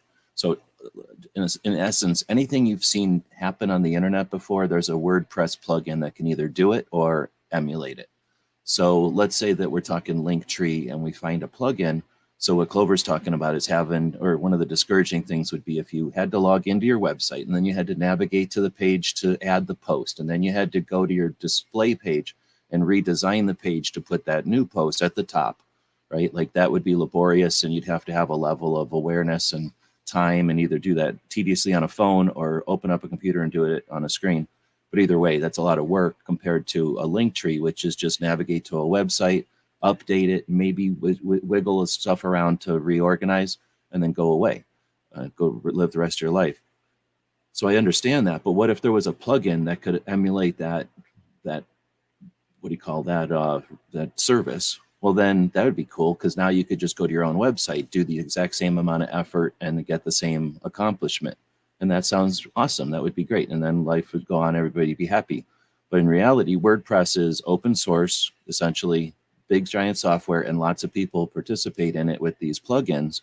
But the plugins have a whole nother layer to them. And this is the deep dive, part of this deep dive. And that is that it can be the best, coolest plugin ever. And it could be free. But again, nothing's free. There's always a price for something. And part of the price of free is often I'm new and I'm discovering how to use my skills. And one of the things I'm going to do to show off is make this awesome plugin, do something that never's been done before. Okay, that's cool. And now you build this thing and it works and everybody's digging it and you become successful and people say, let me buy that from you. Or they say, let me hire you to do something else. And now you're getting paid to do something over here. And your hobby, the thing that got you there, is starting to get old. Or maybe they sold it to somebody and it's less interesting than they thought it was going to be, or they're just not able to do what you were able to do. And now it starts to get old. So that cool thing that does what you wanted it to do is getting old, and eventually it's broke. And now what are you going to do? Because there's nothing else to replace it. And you're stuck at this place where now what are you going to do? You have to either go learn that thing that you tried not to learn before. So this is definitely a deep dive, but that's the dilemmas we get into. And I don't know if it was worth going into this deep dive, but I just saw that there was an opportunity to tie a couple of things there. There's no perfect answers is what I'm trying to get at. There's options and there's paths that you go down, and you're going to either succeed for a while or fail right away. But eventually everything changes, and there is literally nothing other than the domain names, servers, and software. Nothing else has stayed the same. The way people use the internet, we had to explain what websites were in the 90s. People didn't even understand them. Now people don't understand them because they don't even use them anymore, right? Now they just think of social, and for a while there, people didn't even know about them. So people think, then people have such weird ideas of them still anymore. But anyway, this is, I'm coming back out of the deep dive, and I don't know if it was again worth that or not, but there's so much to this stuff, and we're trying to stay within the realm. But this part about a link tree has such, you've got the visitor traffic element of a website. So what the visitor experience is, you got the technical part of it, like how it's actually going to work. And that's what I was trying to, I guess, kind of allude to there, is that technically there's no permanent things on the internet. There's things that can last a while, and you can get good at guessing which one to use. But I mean, there's people that failed just because they choose the wrong tools, and the tools kept failing on them. And they had a great idea. They had the perfect timing. It's just that they chose tools that failed on them and failed on them and failed on them. Imagine somebody who was trying to stream in the days of, alternative platforms to YouTube that were attempting to do firearms related stuff. That would have been immensely difficult. There's now platforms that are not just firearms related that could make that possible, like the Rumble, right? But before Rumble and stuff, there was a difficult time to be a political channel or some channel that was persecuted by the terms of service on the giant platforms. All right, now I'm definitely going on topics. Anything there you want to address, or should we just move on? No, I think you covered it. And then footprint. So let me go back to footprint. When you're thinking about stuff, you can have all your eggs in one basket. You can have everything under your roof. And then there's the reason you're on a platform is to engage with others, not just for marketing, but for just, learning what's going on out there and having some interaction. Unless you're literally just presenting everything, you want some interaction. To create an interactive part of your website is possible, and it's fairly easy. But what's not easy is just dealing with all the spam, the robots and the people that are out to destroy your stuff just because it exists. And that's constant. That's just the nature of the internet. If you build a building somewhere, you can't expect the rain not to come down and try to knock your roof off. It's just going to happen. That's just nature. So you build something, it's going to be attacked. So you can build something on your own and attempt to prevent that from happening or constantly fix it. But one of the nice things about the social platforms is that they provide shelter from all of that stuff. In addition, they give you I guess a footprint, I guess is the best word. They give you a place in these conversations, and either to keep your branding or to be an interface, instead of you having to create a website with a comment section, which can be difficult to maintain, get rid of the bots on. You can have your comment section be on Facebook or in your YouTube comments or over on Instagram or one of these other platforms where people are already social. Any thoughts on the footprint idea of your website is being integral to the rest of your projects versus just an accessory to your other projects? I guess that's ghosting you. That's two different things. How about footprint, meaning your website is in the overall scheme of things with these other platforms? I guess we were talking about Linktree. If you pull it all over to your website, what's the disadvantage there of just being on your own domain only? I think the disadvantage is going to be, again, when it comes to some policy related issues, depending on your website, there's some variable factors there, right? Other than that, I don't see a lot of drawback. I mean, it's possible that, like I said, it's possible, because I don't know this for a fact, that, the ease of use, the time spent trying to manage there as opposed to elsewhere. Now, that said, footprint in the sense of, your projects, what you're doing, your website is that hub, that catch all where you've kind of got all of that stuff in one place. Um, I think can be beneficial in pushing to your website for certain reasons and certain circumstances, um, is a good thing, because it potentially can foster cross pollination, right? The people that, maybe only follow you on IG, right?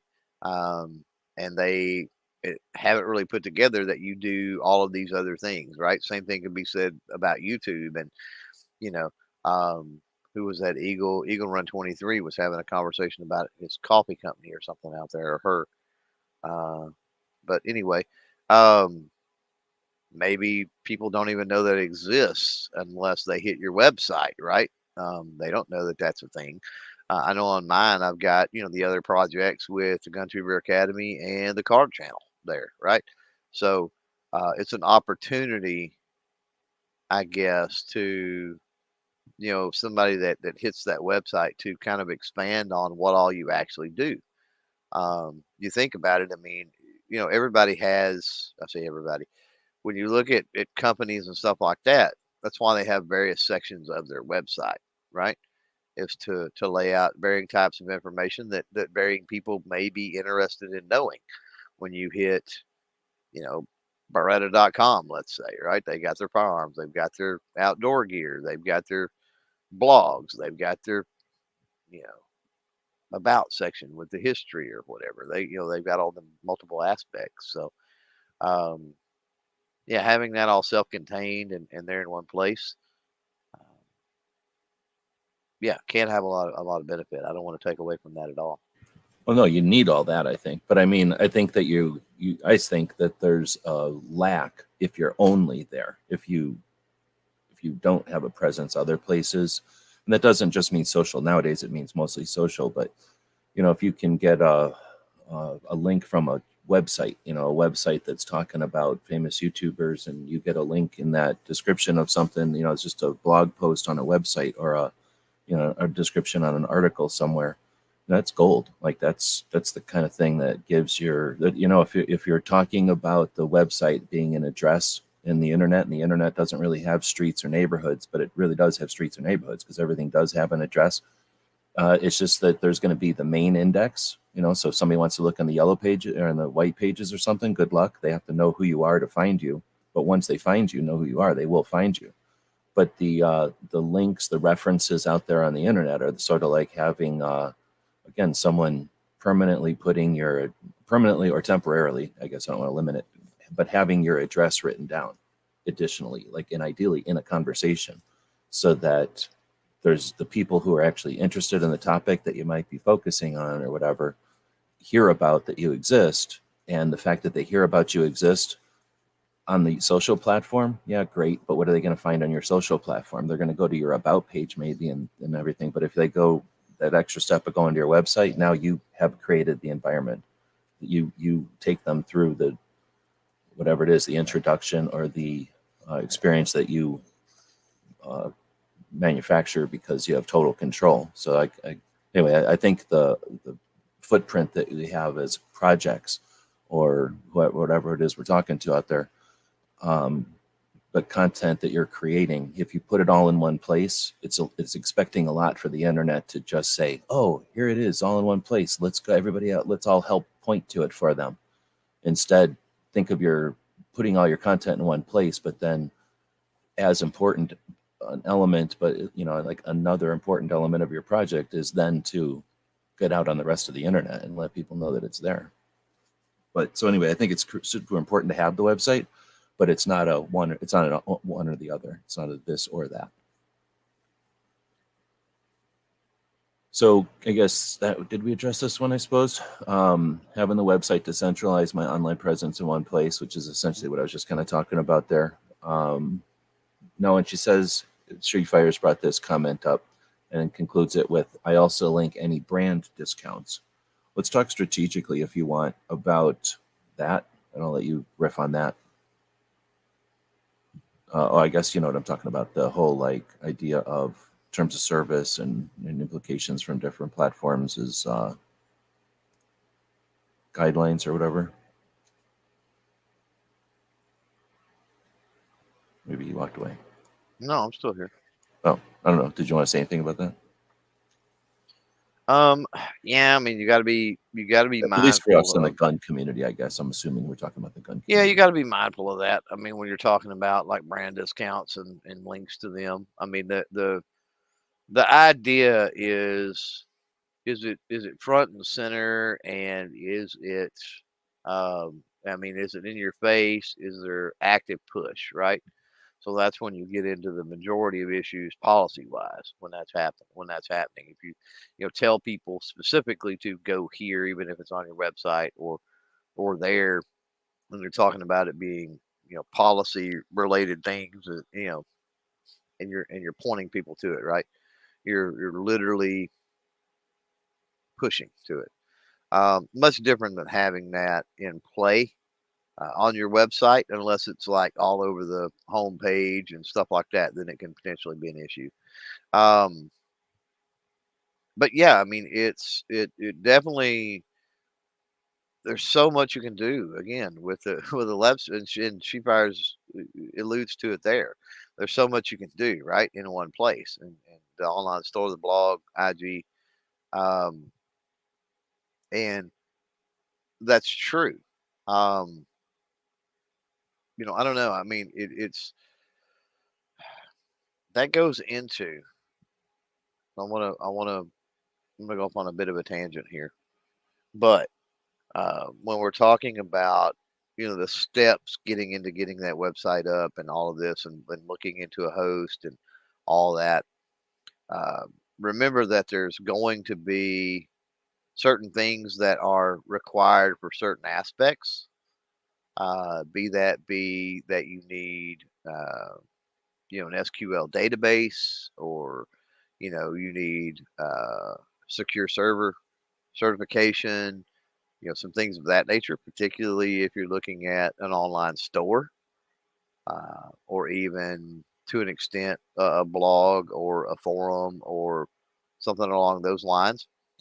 So when you're looking at your host, just be aware of those components you want to run on your website, and does that host offer those? And if they do, is it included, or is it an extra price? Because that's one thing I was paying.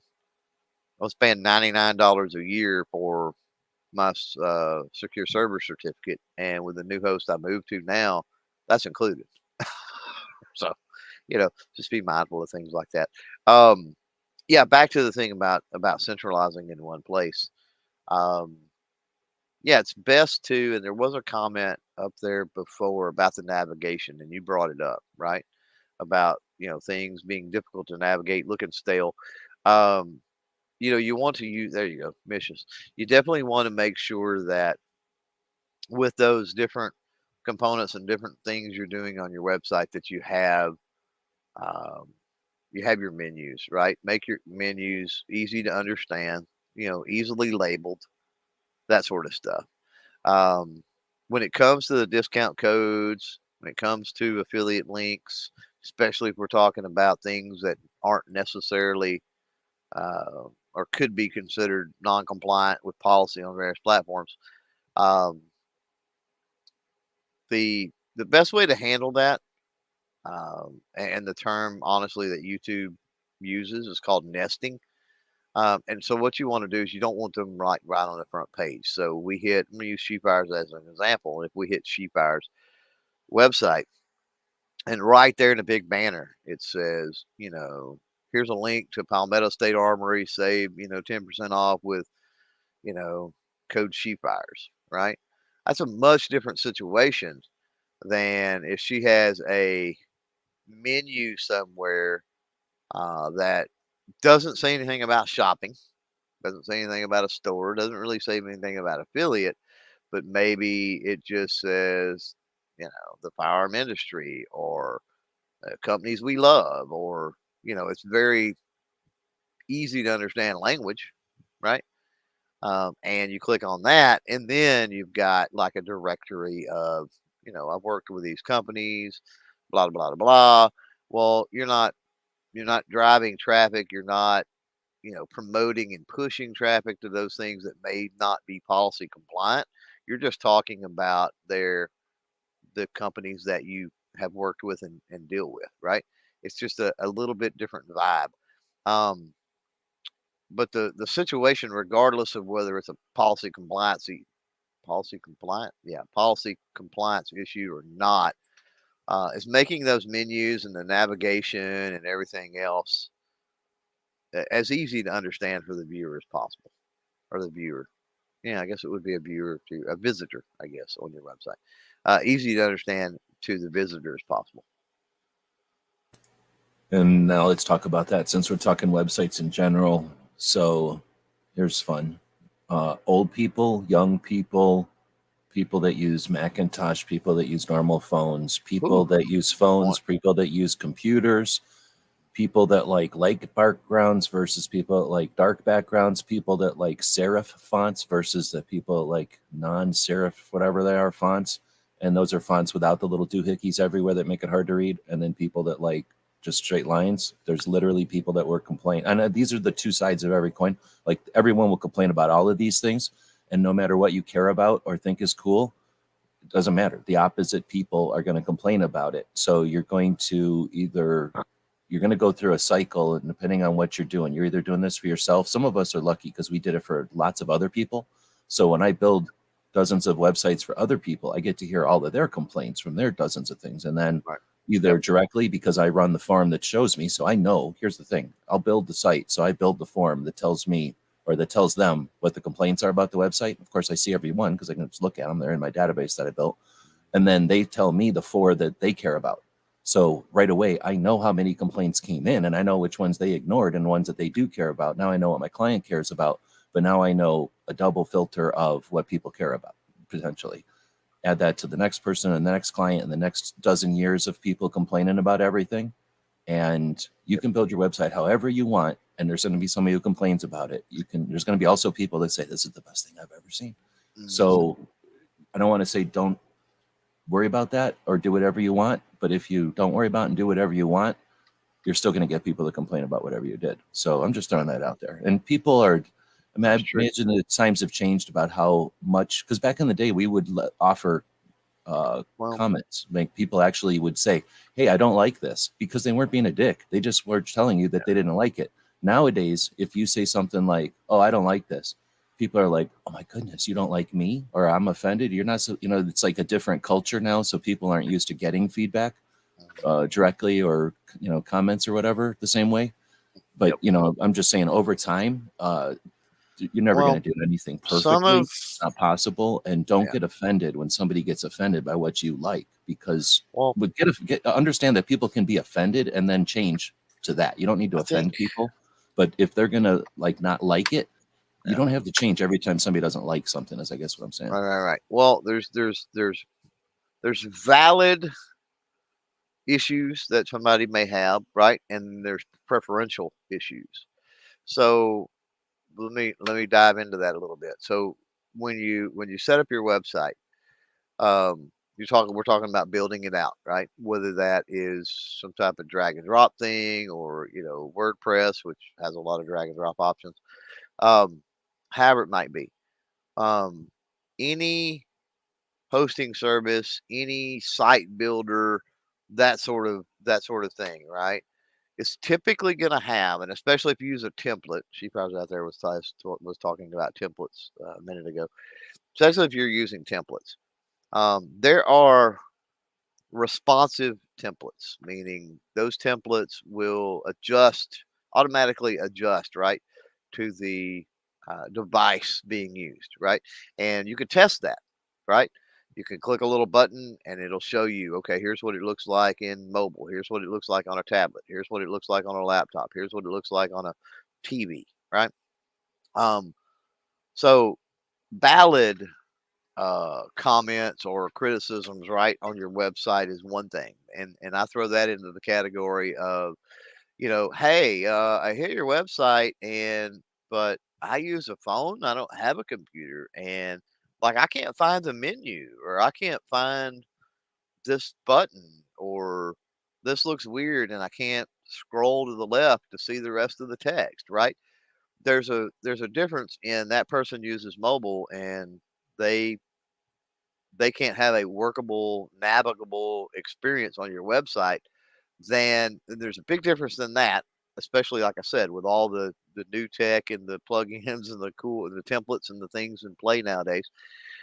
Big difference between that and, hey, I don't like the color of your thing, or I don't like you were talking about with the opacity of the clovers on my site. Like, there's certain things that may be, doesn't have to do with anybody who has that device.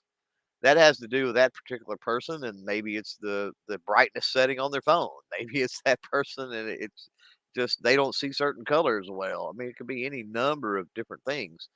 Um, and so that's a very small portion of people. So Oh, colorblind. That's a super thing though. And then like color differentiation, like that's some yeah, kind of colors don't yeah. contrast good. Yeah. Mhm. It's a good Yeah, one. yeah. So, there are bigger issues. There's big issues, I guess, is what I'm saying. When it comes to the website and setting it up and the design and all that, focus on the bigger issue. Like, is it working for these major types of devices? Mobile, tablet, computer, TV, right? Is the experience, how does the experience, look in those? Okay, is it navigable? Cool. All right. As far as contrast, yeah, I mean, if you're putting, you know, off-white text on a white background, that's gonna be super hard for most people to read, right? So, make sure there's some semblance of, contrast or something like that going on for sure. Um, but you'll focus on the big things, right?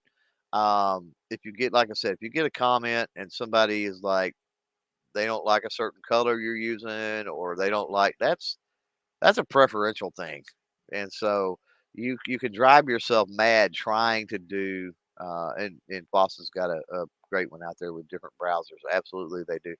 Um, Yep. but yeah, concern yourself with the bigger pictures, right? Like which things, which the things that I need to change on my website that's gonna make the experience easy and enjoyable for the vast majority of people and under normal, non-preferential circumstances, right? You know, don't focus on, oh, what if somebody turns their brightness down on their phone to 15% instead of 80%, right? Like, don't concern yourself that much with that, because you'll work yourself to death, and ultimately you're chasing your tail, you're running in circles, because the next comment you're going to get, the next criticism you're going to get along those lines is going to be 180 degrees different than what you just got through fixing on your website. And Yeah. Or worse, like in a 20-degree tangent. Now you're just endlessly jumping around a circle trying to chase yeah, different. right. Yeah, yeah, yeah. But on the other hand, if you're nerdy about this, then do it, because it is pretty cool that you can change this stuff so quickly. You don't have to know any kind of coding, and once you get used to the system over here, you flip it to a different template, and you get the same structure. It's like I always say, you can sit behind the dashboard of a Ford truck, and then get in a Ferrari, and then get in a dune buggy, and they all got the same stuff. They got a gear pedal, or a gas pedal, a steering wheel, and some kind of on-off switch. Maybe a gear shifter is a little different, but for the most part, you understand the interface, and it's going to be like that with these different elements of the website, whether it be the plugins for the how it looks or the plugins for how it works. And once you figure out how to make the calendar plugin work, you're going to kind of know how the newsletter plugin works, because they're doing the different things, but in the same way. If that makes sense. They look different dashboards, but they got the same elements in them. Right. So a dump truck dashboard is going to have different gizmos than an ambulance than a Ferrari, but you're still going to be able to drive all of them. You may not know how to work the dump truck stuff until you play with it, but you figure out that, okay, that stuff is for the dump truck. Now I'm in an ambulance. Okay, that's the ambulance stuff. Now I'm in a Ferrari. This is the Ferrari stuff. But anyway, I'm just hitting that point too hard. So the next question was from Eagle Run. I'm launching a website in the next week or so. I plan to generate traffic from YouTube. Not very interested in search engine optimization or other traffic. I will sell a few things, nothing much. So anybody can do whatever they want. And I'm not sure if this is just to, I guess we were asking earlier about what their websites are about and stuff. So I don't know. How do you want to dig into some of this? There's definitely some interesting topics. I don't know. I mean, I think you do yourself a disservice by not paying attention to other traffic sources. I mean, you should be paying attention to other traffic sources, even if you're 100% YouTube centric. There's a reason that when you go into your YouTube studio, you have a section literally for other traffic sources. That is a thing. The entire internet, the websites, everything is all connected in some way or another. The 6 degrees of Kevin Bacon or whatever you want to call it, right? And so, regardless of whether you're selling stuff or not, let's say you just have a page and, it talks about your projects and your different channels and your different presences on social media platforms, for example, and you're a content creator and you've got that YouTube channel or whatever. How much traffic are you missing? How many subscribers and views and other things could you gain to that YouTube channel coming the opposite way? And maybe I'm misunderstanding what Eagle Run is saying there. And that's totally possible. And they can that's elaborate exactly more. what I was going to say too, is that it's a two-way street. It's so a two-way street. Yeah. And so you don't know. I mean, I tell people all the time, they talk about growing a really, really small channel. And I'm like, if you found a forum on the internet that only had like two, let's say you have 100 subscribers, and you're like, man, I'm trying to grow. All you really need to do is find an obscure forum on the internet, right? That may have a few hundred people in that forum. That's all they need, not a few thousand, right? How many dozens of subscribers or whatever could you gain, from that? How many views could you gain from that, right? A lot of people don't see the benefit from other things coming to YouTube, right? They see it, oh, it's YouTube, and then it'll disseminate out from there, right? So, yeah, definitely look at it as a two-way street, and especially if you're concerned with it, like I said, with the cross pollination. If you're concerned with whether that's affiliate marketing or you're concerned with your own merch and products, right? Um, definitely you want that two-way street, because you don't want your website to be a one-way thing. You don't want it to be an island, right? Like, who cares? I mean, at the end of the day, if somebody hits my website from a Google search, right, and makes a bunch of purchases either in the store or through affiliate links or whatever, and puts hundreds of dollars in my pocket, right? Like, that's going to affect the content I'm doing on the YouTube channel. And they may never watch a single YouTube video from me ever, right? Um, I welcome that kind of stuff. Like, why would you, when it's fairly easy to use, with especially plugins. If we're talking about like WordPress, we're talking about Yoast is a good one. Um, when it's so easy to do, as when you're setting up, building out your website, making those pages in your website and other things, decent optimization. I'm not saying bang up job. You paid somebody hundreds of dollars an hour to do SEO, which is search engine optimization, by the way. SEO optimization on your website.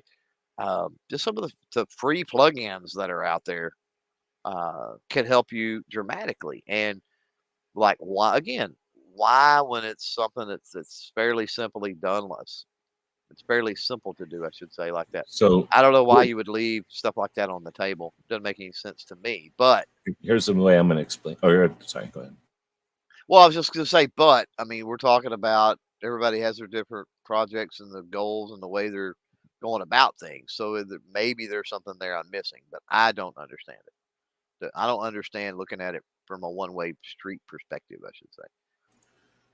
Exactly. And essentially the way you were describing it there, just because we're talking about SEO again, search engine optimization. So your website exists. So it's a boat on the internet is a big sea or ocean, right?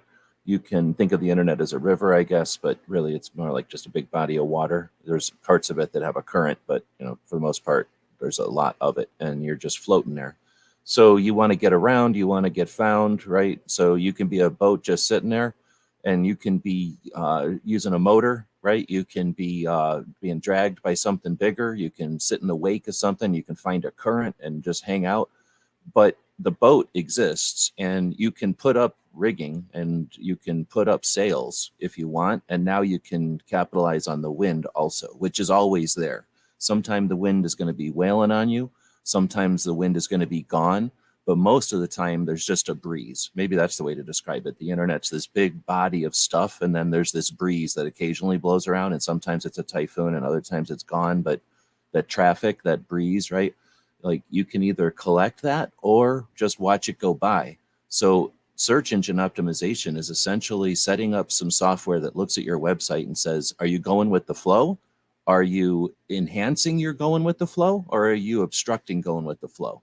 So if you put up a bunch of rigging and no sales, you're probably going to tip the boat over, right? So if you put up a bunch of weird keywords, you're just smashing the keywords together and you're just using horrible things that shouldn't go together, or you're guiding people to dead stuff and you're just really messing it up. You could or maybe you put all your rigging into the water. So now you're dragging your stuff. You're never going to go anywhere because you have no sales, and now you're dragging all this stuff underneath the boat. That's essentially what you do if you don't have good SEO, like you have bad SEO. So if you don't know what your search engine situation is, you could have really bad situation clogging you up and dragging you back like anchors. You could go in there and say, I'm not worried about it, but I'm aware of it. So I'm just going to clean it up and just have that boat that's free to float around. I just don't want to worry about the sails right now, the rigging or the wind catching sails. But then if you really want to and you have all this boat anyway, you might as well put up the rigging like Clover's saying. And if you can put a bunch of 3 or 4 words into a sentence that makes it catchable, or you can alter a word from this to that that makes it more interesting or unique, it catches the ear of more people on the internet, it's more trendy, or it's more whatever. There's strategies to this. It's not a recipe. I guess there's recipes. There's not one recipe. There are multiple ways of doing this, but I don't know if that analogy works, that you can either do something else to move your boat around, or you can just use this concept that there's going to be people out there searching for stuff. And if you are searchable, that's going to help you. You're going to be found. And like Clover said, even if they don't ever do anything, they're engaging, and there's websites that are going to link to you, and it's just going to make you more streamlined and actually harness some of the flow of the internet, as opposed to ignoring it, or worse, going against the flow. That's a whole Yeah, nother conversation, though. Obviously, yeah. search engine is a big thing. Well, I want to be clear on something here, because we've done a ton of nerd chats in the past talking about SEO and talking about when it comes to your YouTube channel, right? And talking about tags and things like that. Um, that's not where we're talking about here. So first of all, understand that there is a difference, right, between on platform and off platform when it comes to YouTube. When we're talking about your channel and on platform, the value of tags and SEO as far as the YouTube platform is concerned is near zero at this point. There are some things with tags and that sort of thing that can help to give context to your channel and your content. That can help, when you're being considered for the partner program. That can help with individual videos and monetization and community policy and other things. As far as driving people on the platform to your videos, again, not much benefit. However, driving people from outside YouTube to your videos is still in play when it comes to SEO with your YouTube channel. So somebody does a Google search, right, or any other search engine for that matter. Um, you've got a video on that topic and you've optimized that video. It can help. So the same is true. Same is true for the website. Um, that I mean, we've covered that. I just wanted to, just in case there was some distinction, because there is a lot of conversation about how tags and SEO and all that is not as important, to YouTube, blah, blah, blah. And we need to understand when that's being talked about in the context of on platform.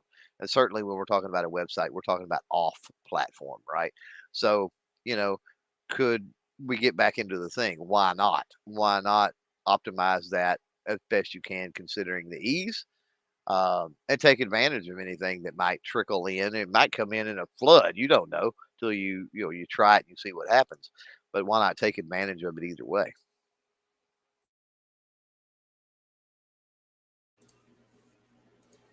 And that's something that I am not current on. And then there's also being aware of it and being comfortable and savvy with it. And then there's having actual third-party metrics that can measure or have people who are familiar experts or whatever, what's the word, like audit sites and tell you, where you stand on stuff. Yep. Kind of going back to a different topic, Weston said hosting is so cheap now.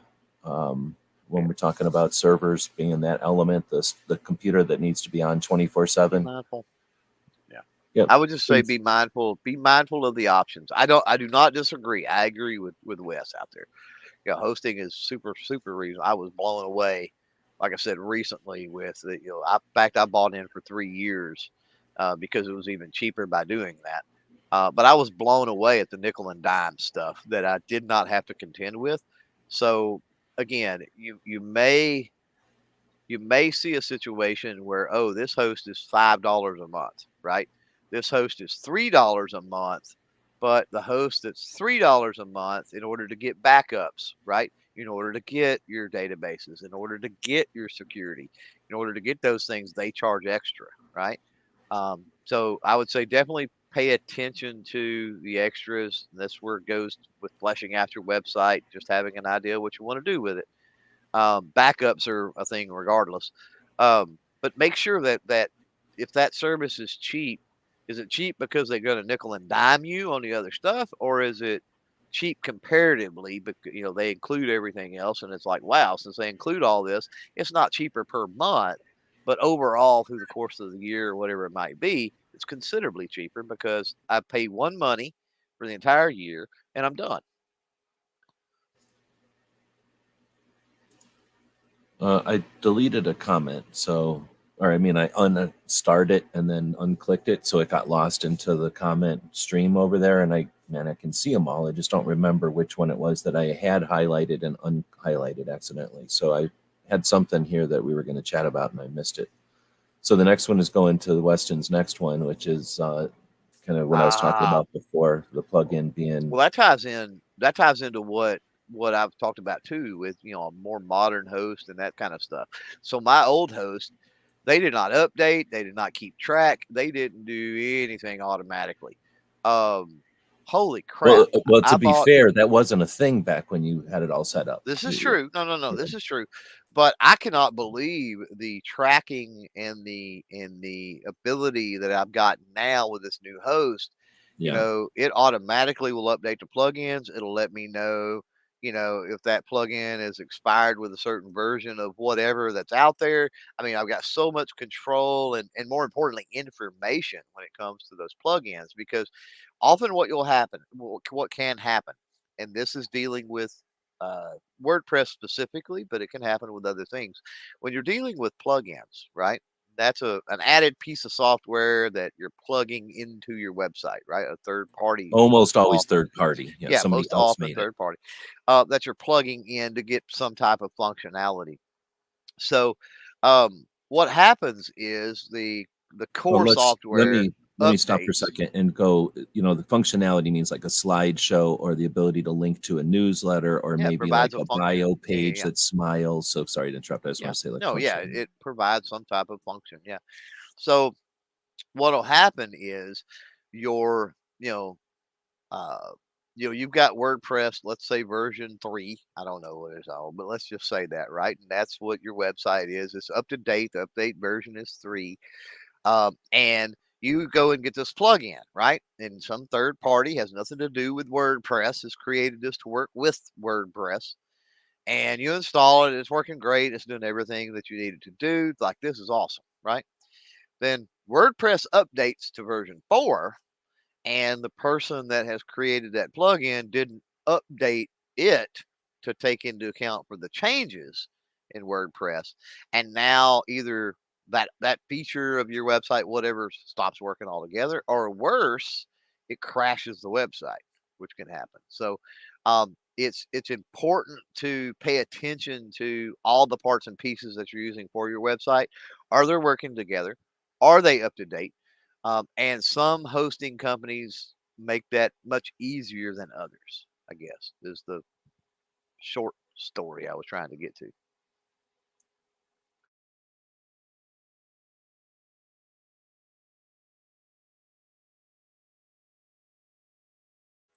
You have just muted, or maybe he walked away. He thought I was going to talk Sorry. longer. Yeah, I walked away from it.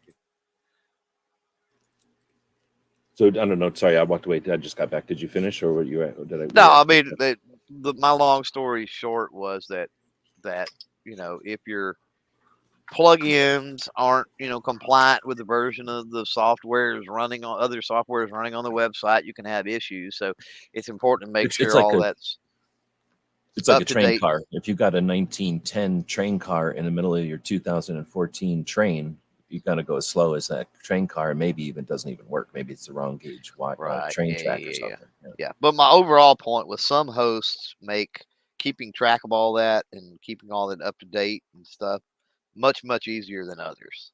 So just pay For attention to sure. that. And that's the thing. Like I said, they just didn't have that in the day. Open source is cool in a way because everybody's using it and everybody's experiencing the same frustrations and the same agonies. And then somebody comes along and it figures out a way to move past that. And then eventually one of the things was, hey, if I put up a thing that says comment here, somebody will come up and say, buy this thing for XYZ. Here's a website address. So how do I stop that? And then they come up with all kinds of strategies. So they keep coming up with ways to make the stuff better. And one of those things that they came up with along the way was, hey, you know what? We're constantly coming up with new things. Instead of making everybody be an expert on doing this technically and having to be watching it constantly for these updates, which sometimes can, if someone starts to attack everybody with the same attack, it's probably a good idea for everyone to defend themselves quickly, right? As soon as possible. So if we set this thing to auto update, that's possible. And sure, the people that haven't updated yet don't have that new piece, but everybody that does and everybody going forward, it's one of those kind of evolutions. And yeah, you just happen to, and I was the same way. I'm probably still the same way on some of them. Actually, I'm not, but I was the same way whenever I last upgraded. And I was like, oh, this is certainly nice. Backups are the same way, and search engine updates and stuff. A lot of this stuff can be automated. Now you Right. get into work's next thing. I'm always cautious about trying too many for lots of reasons, but yeah, they can be super tempting to, we're talking WordPress, but other platforms, almost everything that's large enough to be used by a lot of people is going to attract third parties, either kind of like affiliated or unaffiliated third parties, people that they're cool with or people that are just doing it anyway. And you're going to get, again, that same situation of they're maintained for a number of years and then they end their maintenance of it, or it starts to conflict with other things and it's can't be used anymore, whatever, or they just have too many of them, and you have too many cars on a train and you're not going anywhere either. They can all be perfectly working fine. It's just that you don't have enough engine anymore, and you can make a website so big and clunky that nobody wants to use it, even if everything's working perfectly. It just too big for the RAM or too big for the bandwidth or something. Anyway, so yeah, too many plugins is tough. And then you get people that are like, oh, I didn't know, you're supposed to hover over the thing until it turns into a clown face and then wait for the stars to disappear before the next link shows up, like because you're going too fancy with it. All right. Now he's tapping away for a second. We'll get back to a question or a point from Smeggy. Check the auto renew on your stuff because things can end. And if you don't have auto renew on, then they're either going to just disappear, which is frustrating, or you're going to lose your ownership of it, which is also frustrating. A domain name, xyz.com. Like if I had my little puppy is annoying me.com, then I'd quit using it because my puppy got better and he wasn't a bad boy all the time. And then I wouldn't need that domain anymore. But then I wasn't paying attention and somebody else bought it. Then when my puppy started being bad again and I wanted that domain, I'd be out of luck because somebody else would own it. Now your website, if you quit paying that, it doesn't get owned by somebody else. It just disappears more than likely. So good server companies will say, hey, you're about to expire. Hey, you're about to expire. Hey, you're about to expire. We're going to go ahead, or you have expired. We're going to go ahead and put this on hold for a month because it doesn't cost them anything to do that. And in case you just were away taking your bad puppy on a vacation or something, then you got back and we're like, whoa, they can just say, hey, no worries. We'll just turn it back on. Other times they just don't care. And they'll be like, oh, you didn't pay for 3 days? Click. And now your website's gone. And if you didn't have your own backup of it, guess who's building their whole website back again? Yep. Clover's back. Yeah. All right. So just talking about Smeggy's comment about the auto renews, just took it up a level to talk about different things you could forget to auto renew. Let's see. Then Smeggy's saying, and it's a good idea to check those auto renews once in a while. And then don't rely on them. Like Clover said, every once in a while, consider shopping around and upgrading just for the sake of keeping up with the Joneses. Not necessarily keeping up with the Joneses, but at least keeping up with the bell curve. I mean, that's a better way to say it. Newer tech, newer software, that sort of thing. Yeah. The tech bell curve is like the new innovators, the people that are going to try everything new. And then there's the people that kind of thrash out whatever seems to be the best ways to go. And then there's the people that are jumping in, on the front side of that curve. And then there's the people that are just riding, the people that go, wow, look what was cool at Circuit City. I found this at Big Best Buy or whatever. And then there's the people that are like, man, I got to buy a new phone. Like me when I'm with my phones, like, I can use this one still. It still works. It still works. And then there's the people like, I will never use the new thing. I will never use the new thing. So if you want to stay on the front side of that curve, right? And every once in a while you find yourself on the back side of that curve, and that's how you get old and stomped. That's why you want to jump up. That's the 9mm caliber. Like, come on, man. Let's get the 30 Super Carry in there. Yeah. All right. So Chet or Smeggy says might be a good topic to talk about different host pros and cons. That's the only thing I'll disagree with Smeggy on, I think, because that would be super boring. I mean, seriously. I mean, I could if I had to, if I was going to get paid to do it, I could talk about hosts for a while, but they're getting so much easier and less to worry about. I would not want to talk about them at all. It's like it's almost a traumatic part of my. And there's so many out there, right? Like, Yeah, it's exactly. That's like talking about used car or car repair places. Like, I guess I could, but I don't want to. Yeah, if you take, like sitting in line at the post office or something. I think about this when we talk about like the topics come up about like concealed carry insurance, right? Oh, pros and cons and all of that. Well, you're talking about what, 4 or 5 or something, and in this situation, you're talking about dozens at least. Dozens of reputable good ones. Yeah, not just dozens of like the whole spectrum. That's just the cream of the crop. There's dozens. Exactly. If I was gonna go top 3, obviously I went with HostGator most recently, but HostGator, Bluehost, and GoDaddy, are I would say the top 3 dogs, right? And if you're gonna go pros and cons on those, I mean, when we're talking about features, there is a question out there about the politics or whatever of something, and I'm not even going to get into that. But if we're talking about features versus cost, that thing, they're all pretty close, quite honestly. So, and then when you're talking about features, and this can complicate the conversation about pros and cons. What might be a pro to somebody might be a con to somebody else, depending on what they're wanting to do, the plans for their website, how it's laid out, things of that nature, right? So it's such a personal thing. I mean, find a reputable host that's running, um, modern servers with modern software, right?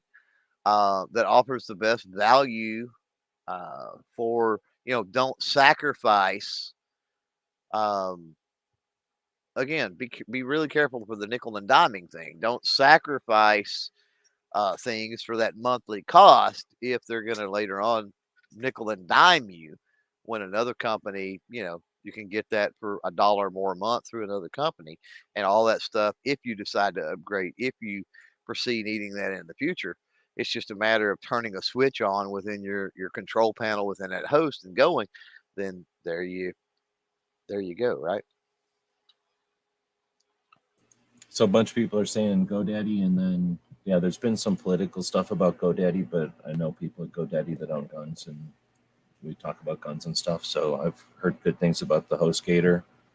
Um, I've heard bad things about GoDaddy, and I've heard bad things about HostGator, but I've also Yeah. heard people that don't care either way. When My we're talking about guns, there is some issue, and there's whether or not they're going to stand behind you if there's something pushed, or whether right. you do something Yeah. fringe. Well, don't do stuff that's fringe, I suppose. But yeah, I don't see that as being the biggest issue I've got. Let's take a second to just acknowledge the fact that weak people will complain about the other thing that happened to them, and very rarely will they have enough insight or respect or whatever the word is, like ability to actually focus in on what they did to start it or create the problem or whatever. They're just going to immediately start crying about how it's somebody else slighted where's them. where's the root cause of it, right? Yeah. Like So I'm whether not that saying was every time it's that, but that yeah, happens a lot, and it makes it yeah, seem like everything out there is yeah. out to get us, and that's not always the case. At the end of the day, right? Most companies just want to make money. And so as long as you're paying your bills to that host, right? It's like and you're not drawing negative attention to them, right? Now if you create a website super hyper partisan, let's say one side of the aisle or the other, and you're throwing out all types of unsubstantiated claims and just you're all about the drama and just trying to tick people off by that sort of activity right on that website, and then a national news organization, let's say, takes it up and all of this. Well, you're reflecting badly on that host, and we're like, oh my god, we got somebody using our service that you know this person is not making us look good, and at that point, they may start looking at it because they're not. It's not like you've got a right to for them to offer you hosting service. So at that point, they're like, okay, is their money worth the hassle and the headache and the bad publicity that we're going to get through this, right? And so I think that's more often than not when you're talking about private companies and they'll get slammed with a 2A with an anti 2A stance or an anti-gun stance from some type of honestly from some type of an outlier style event. That happens. I see that happen more often than not. But I'm a YouTube apologist, so what do I know? I have TucsonShooting.com, and it's a giant site that's existed way before YouTube. As a Tucson basin is Tucson, the city is surrounded by mountains, and those mountains are either Indian reservation or public land of some sort, BLM, Forest Service, park, and others. There's lots of different stuff around here. And because of that, there's lots of government agencies that have say-so and jurisdiction. There's lots of people who use the public lands around here for like four-wheeling and horseback riding and bird watching. We have migration routes through here, of course, shooting and camping and hiking and everything else. So in Tucson Shooting was an effort when the internet was still fairly new to provide a what do we call this, non-government resource that brought all of that stuff together. And there were quite a few public meetings down here in Tucson that brought all these organizations and groups together, and no one was archiving that or anything. So my Tucson Shooting was an effort to explain the situation down here and to keep people united, like under the idea that we have shared public lands, and if somebody comes up and drops trash in a shooting area, that doesn't necessarily mean they were shooters, right? That if somebody drops a bunch of junk in the horse stables, it doesn't mean it was ranchers, and it doesn't mean it was the people riding horseback. It doesn't mean it was four-wheelers either. It could just be whatever. So, you know, in order to kind of keep awareness or whatever, we had TucsonShooting.com, and it was mainly to focus on the gun side of that, an element, right? That environment, plus hunting. I forgot about hunting. So, and then the Gabby Giffords thing happened in what, 2012 or something. I don't have all my hosting with GoDaddy. I should mention I have my, you know, there's different things you can do with GoDaddy. So my hosting is typically done multiple places for strategic and cost reasons and stuff. So anyway, through that whole thing, Tucson Shooting was up and running. And of course, during the incident at the time in the internet, was it in 12 or was it earlier than that? It was earlier than that. It might have been 10 or 11. So that was pre Columbine. No, not pre Columbine. It was pre Sandy Hook. So my personal first experience intimately with a national level spree murder event. Wait, what do they call them? Spree murder? No. Yeah, murderers happened here in Tucson. And most people were searching for the words the Tucson shooting or shooting in Tucson. So what were they finding as a search result? I understood viral implications or viral results of, you know, news stories at that time, and had, you know, experience with how the internet reacts to that, how comments and plugins, for example, go from 0 to 1,000 miles an hour. Hosting goes from 0 to 1,000 miles an hour. People are familiar with what a viral video does because they see the analytics on the YouTube platform of how many people are watching their video from how many places. Well, websites are seen by people from places, right? And the website host is usually saying you can have this many pages viewed by this many people in this much time, because just like anything, they got to throttle you so that they can charge you for something. Their computers are on every day. And if you use their computers at full blast versus not that much, you're going to be charged appropriately. So anyway, that I'm just explaining all that phenomenon to explain that GoDaddy had not the hosting, but it had the domains, and it didn't flinch. It didn't glitch. And it may have years later for somebody else, but it may have been obviously a different type of news story, different type of incident. And it's maybe a different company. These companies are still human beings run by either a board or people, and they can change, or they can have different people get hired or fired and have a political different opinion of stuff, I guess. So nothing's the same. Like you were saying earlier, the internet is definitely in flux, right? I don't know if that was a necessary tangent or not, but I'm not defending GoDaddy, but I'm just saying I can tell you from personal experience that they could have easily said nope for lots of reasons. The hosting companies could have said nope for political or scale, you know, just the amount of bandwidth. Instead, they just charge you for the bandwidth. Like Clover said, they're there to make money. If you're going to do something that isn't negative, I mean, because we weren't even covering the news. It was just that we were getting hit because of the name of the domain. People assumed that somebody built a domain name for the news story, when in reality, it's a domain name that was up for maybe a decade before the news story happened. And what happened afterwards is another interesting story, because it might as well have died. Like, you know, it kills the search engine, whatever. Like, you don't want to. Anyway, that's a whole nother level when you get into what you're going to call your sites and the domain name part, what you're going to use for your domain name. Yep.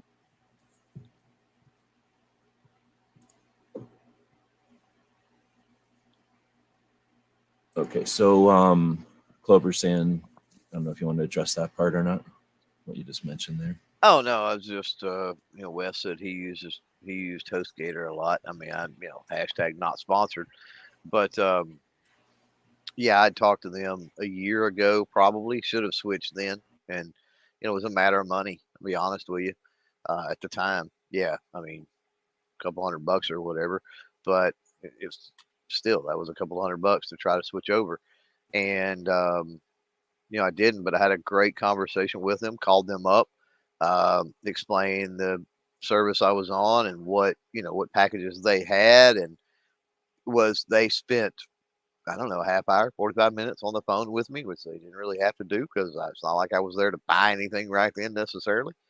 And so, when I did get to the point I had to make the switch a few days ago. Like that, it was the obvious choice, and so I was impressed with them spending time with me and explaining things before, and it really made my decision a lot easier when I had to make that decision in haste a few days ago. Um, and I've been impressed ever since. Now that it could all go south tomorrow, but so far, it's like I'm impressed. Um, so when this is a little bit different scale, but just as an example, when the hosting does matter, not just for cost and convenience or whatever. When we had gun channels going, that was it wasn't WordPress, but it was just essentially a big fancy $2,000 whatever version of WordPress that was software, and then it could be a lot of things. It was super powerful community software, and you see it in use today all over the place. It's still used. It's a very common one, like system or structure. And then you get third parties that are, again, really big. Third parties will make really interesting skins or interfaces with this underface or whatever you call the root structure. And we had that thing set up, and we went ultra cheap because the stuff cost so much to buy and then cost so much to configure and put together and took so much time. We put this thing together on the smallest server we could afford that could hold it, which was still huge servers. Like, I wasn't used to paying lots of money for servers because I had always done things cheap. So doing things as cheap as possible, we ended up essentially putting this thing on the smallest thing it could handle. And for a couple of years, it just didn't run well. Like the site itself seemed clunky, and we questioned if it was the software. We questioned the plugins. Maybe we have too many plugins. Maybe we have them configured incorrectly. You need to do diagnosis. They take a while, but they come back and everything's good to go. You can have the clearest pipes. You can have everything wired correctly, but if you put it on too small of a thing, it's only going to be able to do one thing at a time. So when we upgraded to, I forget, 2 years, 3 years into it, in the 7-year run, I was doing something, and as an act of desperation, I looked around for another server place. Actually, I think what I was doing is looking at something else, and then it said, oh, you use XYZ hosting? That's the worst thing you can do for this software. Go over to this place and use their least expensive software. It's only going to cost you like $30 difference, on like a couple of $100. Like, it's only 230 instead of 211 or something.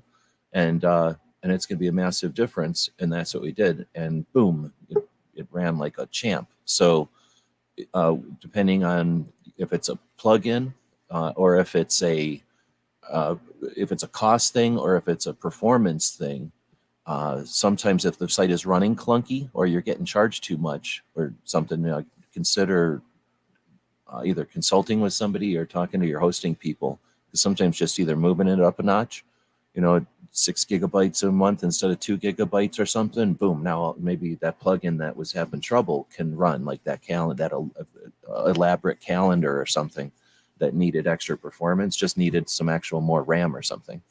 So anyway, I'm just kind of riffing on the idea that sometimes, not always, but sometimes the server and the software can be enhanced or hurt each other. Or can enhance or can hurt each other, I guess. I don't know if you want to riff on that at all, but as you were talking about that, it made me think about that element of it. Right. Because you can do stuff on the cheap. I would definitely recommend the cheapest thing you can, whatever you're setting up or whatever you're doing, do it on the cheapest version right off the bat. The only caveat, the cheapest that would be appropriate. If you are doing something large, then get whatever you need to do the large thing. But most things aren't large. Most things don't need a lot of processor or RAM or software. Most things you want to accomplish for a typical website, you can do on their smallest package. Right. Let's see. What do you think of? No one's asking this question. Gizzard's is saying, I'm using WordPress right now and it works pretty well. And Clover agrees. And there's other platforms. I mean, WordPress is not the only thing. It's just the biggest thing, and it's not the easiest thing to use. It's just of the largest things, it's an easy one to use, and it offers the most decent features that I've found without getting super elaborate. The other ones are almost always way more elaborate. So my question is, assuming you don't have anything, just to riff on Gizzard's comment there, I guess scale. If you're going to build a website and learn how to build a website, should you just go ahead and have a couple, or is my just addicted to having multiple websites? I just can't see having this skill set and then limiting yourself to one website. And here's why. Let's say you're Gizzard. Let's pick on Gizzard again. Gizzard went to SHOT Show and he got a bunch of videos about gun stuff and a bunch of videos about being at SHOT Show and a bunch of videos about, you know, being in Vegas and stuff, and then a bunch of videos on knives. And I don't know if they got videos of the food and stuff they were eating, but let's say he got some travel type video footage or whatever content. And whatever, if you got video, you got still pictures because you can pull those. And if you said something in the video, you can pull transcripts and you've got blog posts. So, you know what I'm saying? Like you've got all this content, even if you just got video. Right. Or vice versa. So if Gizzard is going to make a Gizzard Gary, I'm a YouTube channel and I do all this stuff. I'm multifaceted, you know, hang out with us on Friday nights, you know, consistently over the years. Every Friday night, he brings the community together, right? Why wouldn't he have another one called, you know, Gizzard Gary's Knife Emporium? And then, you know, it's like, hey, look at these knives, blah, blah, blah. And then somewhere on there say, here's my other projects. You know, one of them is my YouTube channel and blah, blah, blah. But now have this second website that costs you, I don't know, like you buy a certain, okay, we're getting into tangents, but you know, the idea of having multiple websites since you've got this new skill set. And since you're going to be monitoring a website anyway, let's say once a month or once every couple of weeks, what's it cost to monitor two right away? I mean, especially if it's just add a couple of links or make something click. Because now if you've got something like a banner, an affiliate ad banner, now if you've got something to get the word out about, you know, now if you've got something that like my Indiegogo project just ended, like, you know, you have something like a campaign like that you're trying to help somebody else out or help yourself out on, you've got two places to put that, two audiences potentially. Is that, where do you fall on that? Is that crazy? Am I just addicted to websites, or is it a no-brainer that, come on, man? Yeah, I mean, I think there's definitely a strategy to having multiple websites, you know, depending on what projects you're doing. I mean, it's no different than having multiple strategies when it comes to what am I thinking? Strategy? I don't know. When it comes websites? to when it comes to YouTube channels, multiple strategies when it comes to YouTube channels. Sorry. I mean, the same concept. Like if you're going to do 6 different things, have a YouTube channel about all 6 things, but you can also have a YouTube channel about each individual of this, or each individual, and if any of those or all of those 6 things separately. That what you're saying? Yeah. And then just have a website associated with them for all the stuff we just said. Right. At least that's where I'm at. I mean, if you're going to learn WordPress, what's the point of learning WordPress to do one? So I don't know. Maybe I'm crazy. Like I said, I'm addicted to them. Yeah. Next up is forums are not free traffic. I was just going to mention, because a lot of people think like, oh, I'm going to just put a thing up on Reddit. I'm just going to go to some forum. I'm just going to go to somebody's Instagram page and pop links. Like, no, you ain't. Like if people own their place, they don't want somebody coming along and just dropping, you know, spam in there. So if you're in a forum and you're a member of it and you're hanging out, I'm sure they'll be like, all right with you saying, here's my YouTube video of this explanation. But if you're just like, hey, friends, fellow enthusiasts, here's my video on what the topic of the day is, you know, fill in the blank URL glitch because it's a forum thing or something, like you're going to get yourself blocked from that forum, and they're probably going to just, some of them are going to go block your channel out of spite. No, that's so, true.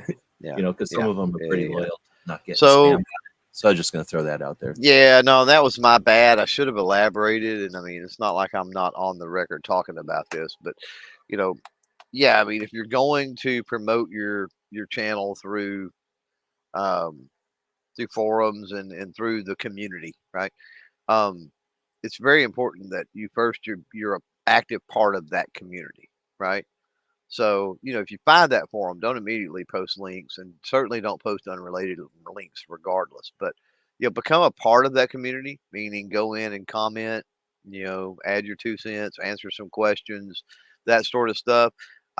Because for the moderators and stuff of those forums, they're going to be able to see if you end up if you end up posting a link, and that's assuming that it's okay to post a link. So you want to make sure rules of the forum, right? But let's say that it's acceptable for somebody to post a link. Well, if you don't want to abuse that, certainly.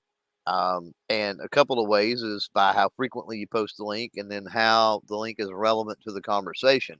But if those moderators of that forum see that, oh, well, this guy has replied to 100 comments, or whatever, or 100 threads. He's participated in 100 threads here, and then you post a link that is applicable to whatever's going on, the topic of that thread. Then that's acceptable. I mean, you're contributing as a member of the community, right? You're not spamming. So, or I'm not going to say everybody is going to see it that way, but the majority of places out there see it that way. Dude, I'm glad you explained it that way Until because you that's get into actually until you get into some of the things like there are like Reddit, for example. There's some places on Reddit that you're forbidden to post a link to your own stuff, even if it is directly applicable to the question and is the easiest way for that person to get an answer, right? Or for them to understand it. Like, they don't want you dropping them there. So first of all, know the rules. Go ahead. yeah, that's sort of the surfer local onlys thing. Like, there's going to be places where you shouldn't surf, even though it looks really tempting, because there's a bunch of a-holes pissing all over the place and throwing broken bottles at you. And then there's places where it's just rude to go out and start a big bunch of honking loudspeakers when people are out there fishing, like going into good fishing area and being a dick. So you're definitely not gonna promote your product. Most people are gonna hate you and hate your product, and you're gonna go out of their way to hate your product and tell everybody about how your product sucks. So it's just it was being rude, and then there's intruding on people who are gonna violently oppose it. Um, so that's where I was just gonna say I thought you were going this direction, that as much as you shouldn't assume anything, like we just talked about, on the other side, if there's someone you are created yourself, or you have become over time, or however it works, an expert in the field, then yeah, of course you can drop links, and especially if they're your own, if they already enjoy you or whatever, then that's fine. But there's people in those forums who are those people already, and they're probably not YouTubers. Sometimes they are. Some of the largest YouTubers in our realm are people who own forums out there. They're the king of the forums or whatever, and they're able to post, and everyone in the forum loyally clicks on their stuff. So people are like, wow, how does this person get so many views? It's not because the whole internet cares. It's because one forum cares 100%. Or maybe this forum is going to be the bicker forum, and you put out bicker bait, and boom, you get 1 million views. So there's ways to own forums, and there's ways to be in those communities. You don't necessarily have to be the person. You can be the person who makes the videos for the person who is like the king of a forum somewhere, or the king of posting somewhere. So I agree with what Clover's saying. There's just like multiple strategies of that, and the same goes for Reddit. The same goes for like the Pinterest. I'm sure each of these social platforms that have created communities have the same opinion. And here's the thing, just a little tip, since we're on YouTube, people hate YouTubers. Almost everybody hates YouTubers the same way that most YouTubers disdain Reddit or Twitter or whatever. They all think it's lame or weird. Everybody's the same way. So when you drop videos in Twitter, half of the people over on Twitter are like, oh, video, I don't watch videos on the line. I only read things on the line. It's for reading. I print things out and read it on paper. They're weird over there. So don't assume that just because you're doing something. And that's where I think websites can be handy, because now you can bounce people to your website. They're not going to be like, I hate YouTube, I'm not going to a YouTube channel. Oh, here's a website about something and there's an embedded video about the thing. Oh, I'll watch this embedded video all day. They don't care where the video comes from. They might not even realize. All right.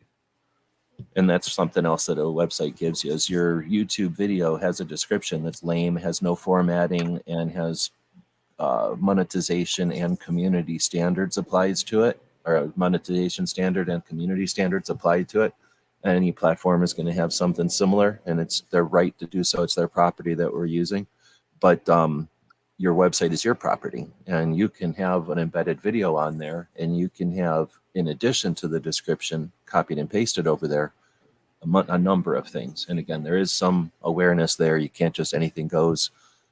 It's not anything goes. You should be aware of the terms of services and the standards and policies of the different platforms that you're using, and how they care about, like Clover saying, the off sites that you link to and stuff.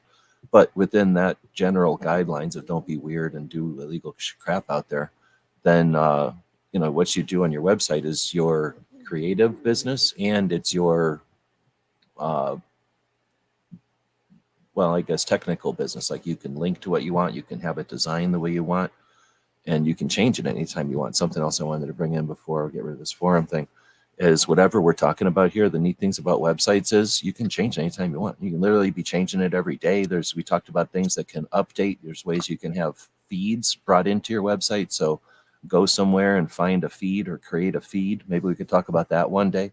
But podcasts are literally a feed of a list. And every time something new is added to the list, the feed updates and it just gets distributed because everything out there looks at the current feed. So yesterday it was yesterday's feed. Today it's today's current feed.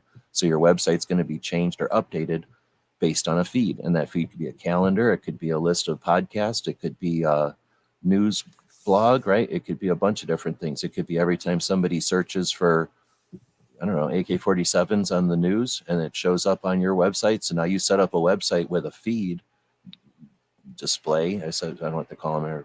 There's nerve for them, not thinking of it, but a stream viewer.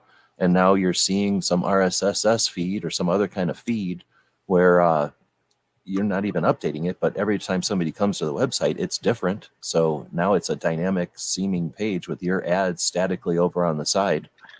And you've created something that might even generate income, could be used by others. And if they're using your website on their YouTube video or their podcast discussion or their radio show, and they're mentioning it to the human ears, and then linking it in their descriptions and stuff, like how powerful is all that?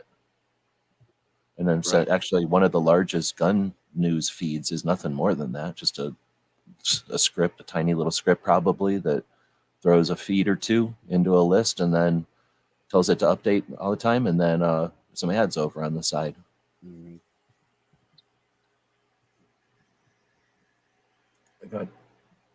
Gizzards is multi-streaming is a valuable tool if used correctly, increases the visibility and viability of your stream. Does he mean multi-streaming like actually streaming like we're doing right now to multiple YouTube channels and multiple platforms? Or does he mean just the idea of like multitasking kind of multi-streaming, like having your feed go out on a website and on Twitter and on YouTube, whatever your feed might be, like your daily knife update or your review of this day in history, or I'm going through my collection. Crump is doing all the 30 days, 30 guns, 30 days. Like if whatever the thing you're doing, does he mean streaming like having it on multi platforms? I think that's probably what he means. Uh-huh.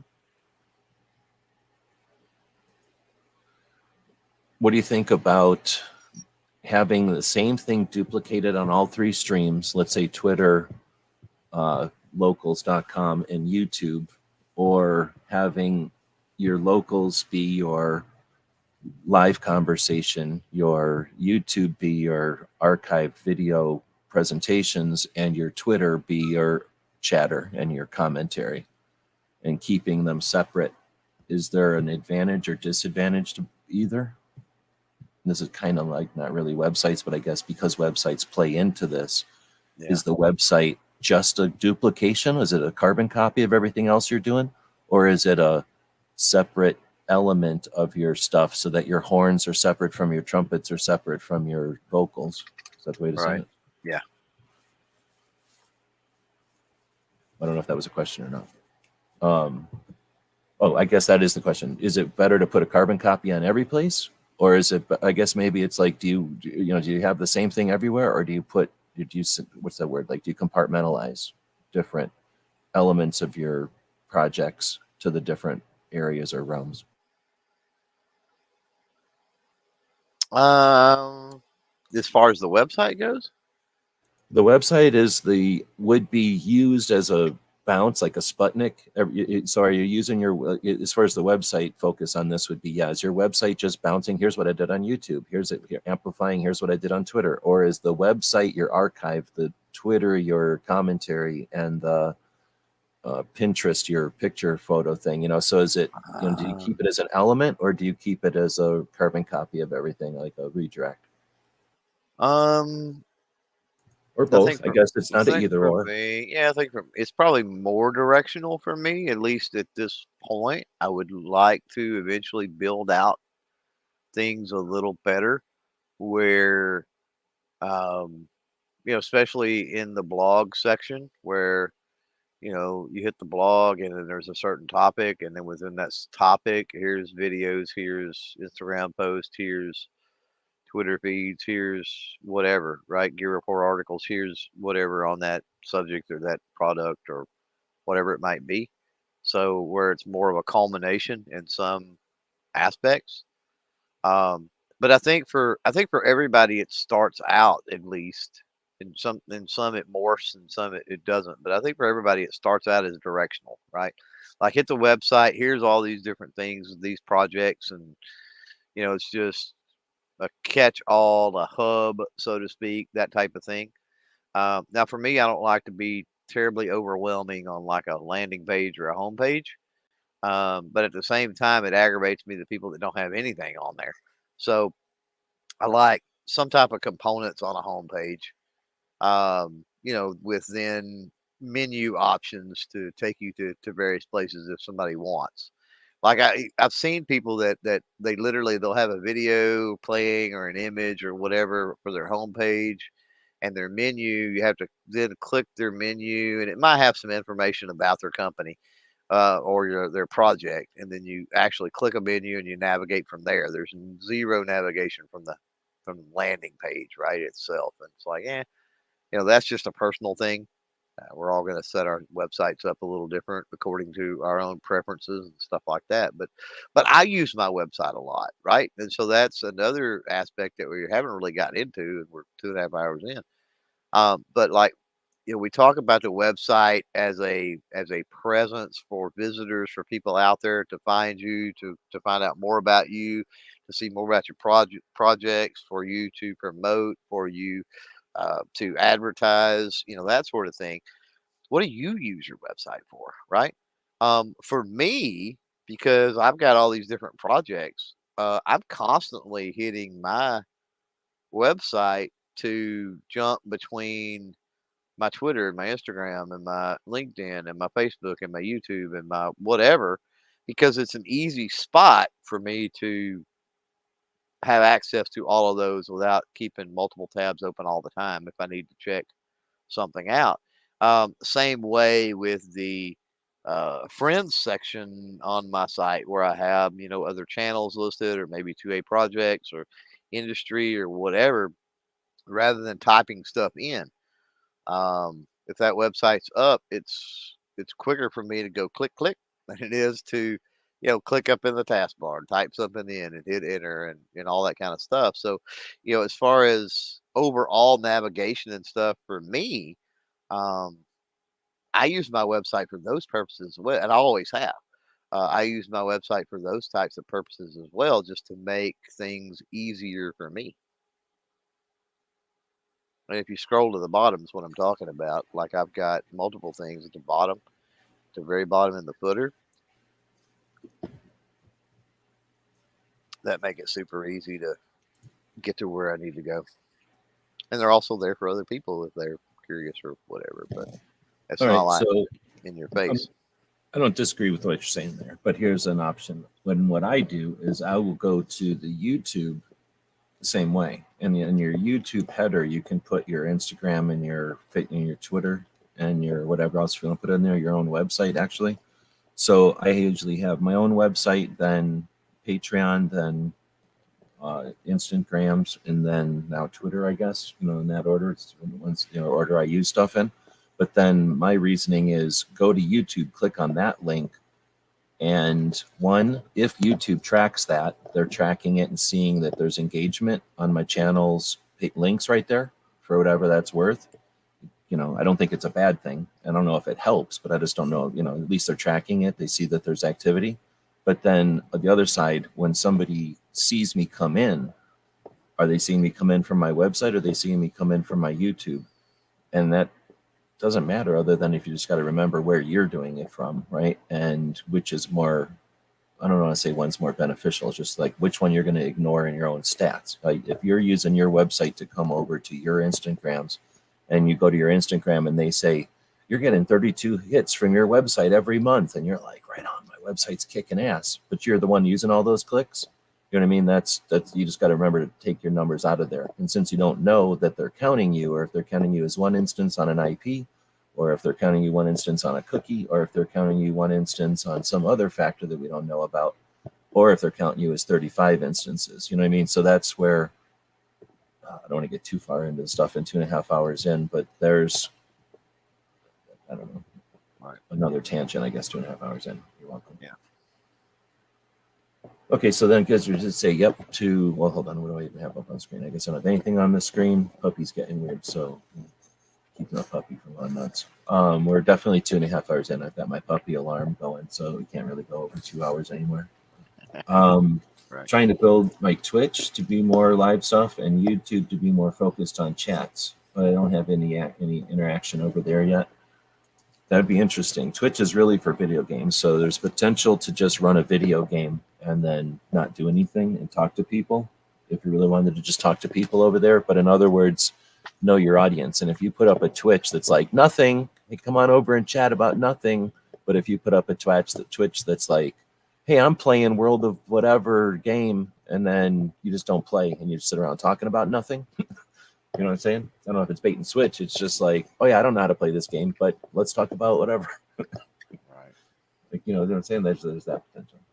I don't know. What do you think about Twitch? I don't even. You know what Twitch is? Your grandpa? No, I know what Twitch is. I don't mess with it much, but I know what Twitch is. I don't either. I do feed to it all the time though, because every once in a while somebody from Twitch will find our thing, and our thing is under the radio and phonograph or something. Like they got it the dumbest category. I've thought about doing board games though over on Twitch, something like, I don't know, Monopoly or something, like a regular game that I would know I could play. And I don't want to play like Dungeons and Dragons or anything weird, but like, you know, just something, maybe not Monopoly because that's kind of a long play, but not necessarily checkers either. That's over in 2 minutes, but even checkers actually might be an interesting thing, like some kind of a way to play a game over there that isn't super nerdy, elaborate. You have to learn all these rules and then get good at shooting the bow and arrow from 1,000 yards to be able to stay in the game for more than 10 minutes.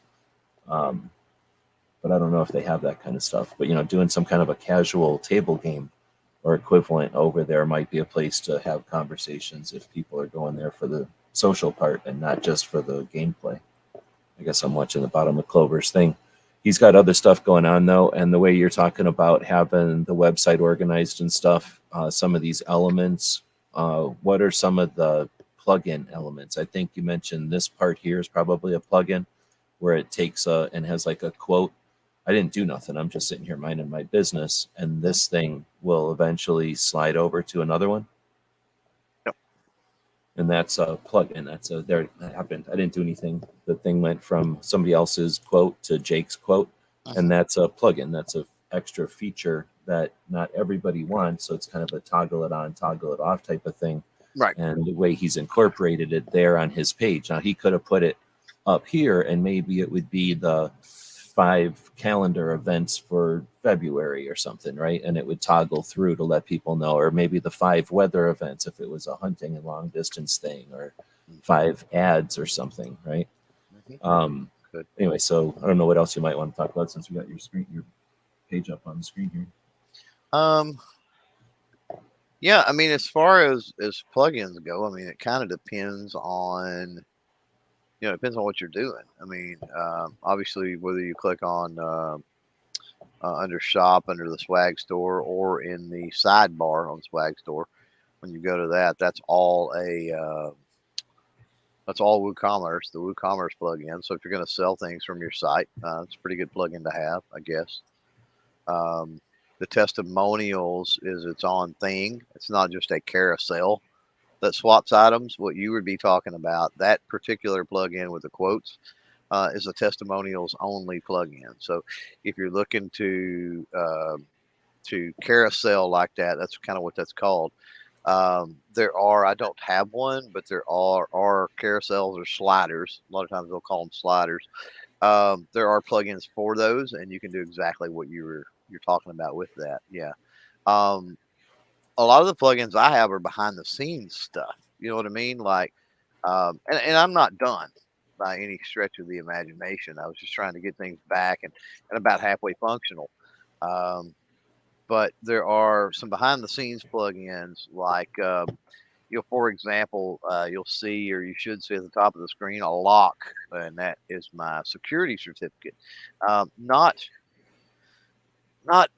immensely important with WooCommerce, because all that's pretty secure anyway. But people can have a problem with like website security, and I know that, for example, my wife works for the state. I mean, she wouldn't be able to access it from the state computer, for example, without it being secure like that. So there are some perks to having those security measures in play.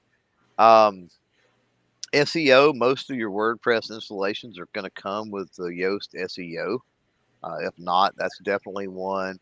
Uh, WP forms, I mean, for contact forms and things of that nature. If you go up to, what is it, about? I think the about section, and then down to contact. I mean, that sends you to a form that was a plugin, the WP forms plugin. So, yeah, it just kind of depends on what you're doing. I mean, and it gets it can get complicated. There is plugins for your plugins even, right? So for like, now that's a little different. That actually goes to a Google form. But WooCommerce, for example, right, which is the shopping cart, the e-commerce, right, plugin. There are 2 plugins that's required. I think there's 2 or 3 for what I'm doing for that, which allows the payment methods and stuff to propagate and be available. So, being able to do Venmo, PayPal, credit cards, different things. So the credit card is through Stripe, I think, is how that's done. But the PayPal and the Venmo, I think, are on its own plugin. We're getting way too much in the specific weeds. But my point being that there are plugins for your plugins, and not just plugins for your website Well, or your maybe a way to say WordPress. it is it's like Legos. Like your website is whatever you're done building, but you're going to be building it out of elements, and they're Right. essentially like Legos. And you can buy one Lego kit and be like, okay, I'll build whatever I can, or you can go get another Lego kit and then another Lego kit and another Lego kit. And pretty soon you're using some pretty unique blocks and some pretty crazy stuff. It's going to look pretty unique to what you got going on. Yeah. Yeah. So there's a lot of elements to it. It just gets complicated by as much complication as you want to give it, I guess. Right. Yeah. No, totally. All right. So again, 3-ish, 2.5 hours, probably 3 by the time we wrap it up here. The is talking about websites, but guess what? I don't know what you probably thought you were going to get into if you got me talking about websites. But see what I was talking about with Clover? His Clovers in the background are too dark for me. Like that's too much clarity.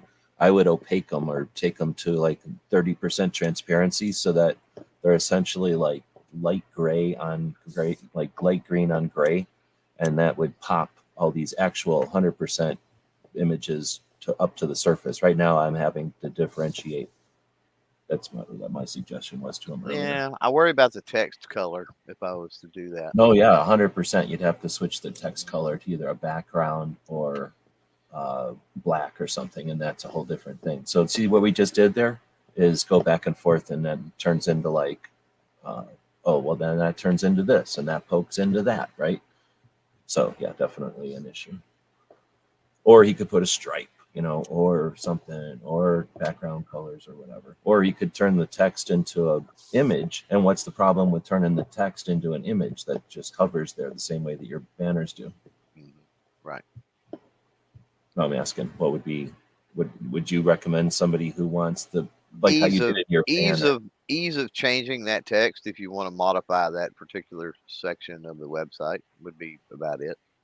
Oh, I was going to say SEO. Like you're just removing all actual text from your website. There's This is nothing to true. read Good anymore. point. It's just a bunch of Yeah. your website Good looks point. like image, and the internet goes, I don't know what And this is. honestly, that's what my website was like before. So, And you can eliminate that. I mean, you can have an image with an alt text of this and an image with an alt text of that. But now, like Clover Right. said, now you want it to change from Clover Tac Firearms and %freedom to Clover Firearms, the word and freedom. Well, now you're editing the image and you're editing the alt text and you're editing this and you're imaging. True. Anyway, so we probably didn't do a good job of making websites seem easy or uncomplicated. They're medium complicated and they're fairly easy, right? I think you can make them as complicated as you want, but they're certainly easy enough to get started with. I started off with a free WYSIWYG thing called Hot Dog Express. Nobody knows about that, but it was a free AOL thing, and I was playing around with like, what are these websites that I've heard about, and immediately hooked. And now I've got 300 and something of them. Anybody wants to talk about this stuff to any level of nerdiness, let us know in the comments. Like Clover was saying, not so much right now because we're about to shut it down, but in the comments as it shows up as a video, or head over to either one of our Patreons and ask us questions. As a Patreon, of course, you're going to get answers in a different way than just somebody walking up off the street. But both of us offer consulting and coaching. So if you're interested in learning any depth of this stuff or having some of it done for you, I don't know about Clover. I can help you out with some of this stuff, especially if you'll pay me for it. But yeah, they're fun. They're interesting. I would say we scratched the surface, but we barely clicked around, right? Like there's a lot of stuff we can get into here. This is going to be a show about content creation, or this is a series about content creation. I don't want to get it too much into websites the same way I don't want to get too much into YouTube. Super powerful. And for me, it's one of my biggest things. And I'm going to be getting into them hard again this year. But I don't want to overweight the show with them. We'll be talking about other things, tech, strategies, the other platforms that are out there, collaborations, content topics, what decisions on what you want to focus your cameras and your software and your stuff on, and what's the best potential for what you want to, what your goals are. I don't know. What are you thinking or first I'll let Clover wrap up whatever he wants to on the topic today, and then we'll ask the question, what do you think we should chat about next week? Or if you've got any specific questions that we missed or that you want us to hit on this week, let us know while Clover's wrapping up here, and then we'll officially wrap up. All right. Yeah, I don't know on a topic for next week, to be quite honest with you. There's quite a few things. I mean, I expect a 3D printer this week, so I don't know if talking how that can be used or come into play with your projects or anything like that. Maybe something we want to talk about, but I expect I've got everything for the 3D printer. Well, I've got to build a workbench for it, but I've got everything for it except for the printer itself, which is the last thing to come in, but it should be here today. So yeah, I've definitely been thinking of ideas and ways to incorporate that. I mean, obviously you could set up an all new channel with, 3D and show that and do stuff, but how could that be a part of, you know, how could that assist with the projects I've currently got going, I guess, you know what I mean? Instead of being a separate thing. A separate thing, I mean, that could go any direction, but talking about how that can be incorporated into existing projects and how you can use that to do various things. And I mean, maybe, I don't know. Um, that was just off the top of my head real quick because, again, it's personal experience and something going on with me. But I don't want everything to be about me either.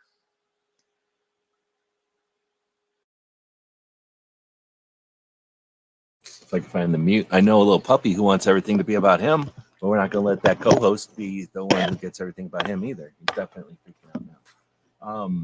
All kinds of stuff with the 3D printer. So first I was going to ask, are you planning on another channel? And then why not? If you answer this incorrectly, why not?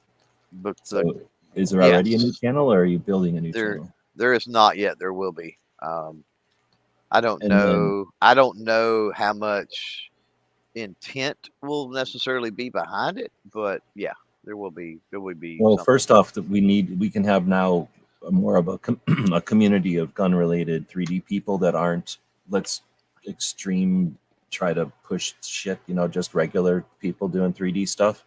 And that. So well, I have no intention of building guns with it. Like me either. That's what I'm saying. But you're a gun person and you want to print things, but you're not printing frames. Maybe some accessory stuff. Maybe some, make it look like the RoboCop gun kits, or I mean, maybe something along that lines at the most extreme. But for You know, me, more like let's finish what we're talking here. But we know we're not talking about printing frames on or whatever 80% cap correct. or nothing Yeah, like yeah, that. yeah. Correct. Because, like I say, there's a realm for that. There's that, but that's not all 3D printing. Anyway, Right. so then, assuming you're getting this new channel set up, there's the unboxing, and that's useful for Amazon links and stuff like that. Then there's the setup, which is valuable, and people always underestimate this part. You're going to be getting, here's what Clover has as a resource here. He's a person who's savvy and understands tech to the extent that it's not going to be a massive challenge for him to put this thing together. So he's not going to run into a thing where it's going to take him 8 hours. It's going to, maybe he'll have a hiccup or something if he was by himself. Then he's also savvy with streaming and tech of getting it online effectively and not making it weird or sound bad. And then he's putting together a new printer that's still available on Amazon. And he's hopefully planning on scheduling a time and doing this so that he's got the experience of, I think the unboxing is worth it because literally every part of it is taunting. It looks like an erector set when it's all done, and it gets the impression just by looking at it that someone's some kind of science nerd.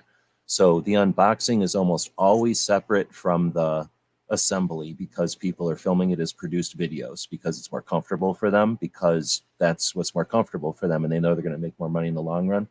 I suggest, though, if you're comfortable with the live, you could offer something different by unboxing and then immediately assembling to show the whole process, understanding that you got people on your team that are going to be able to say, like, don't worry about that, do this part first, right?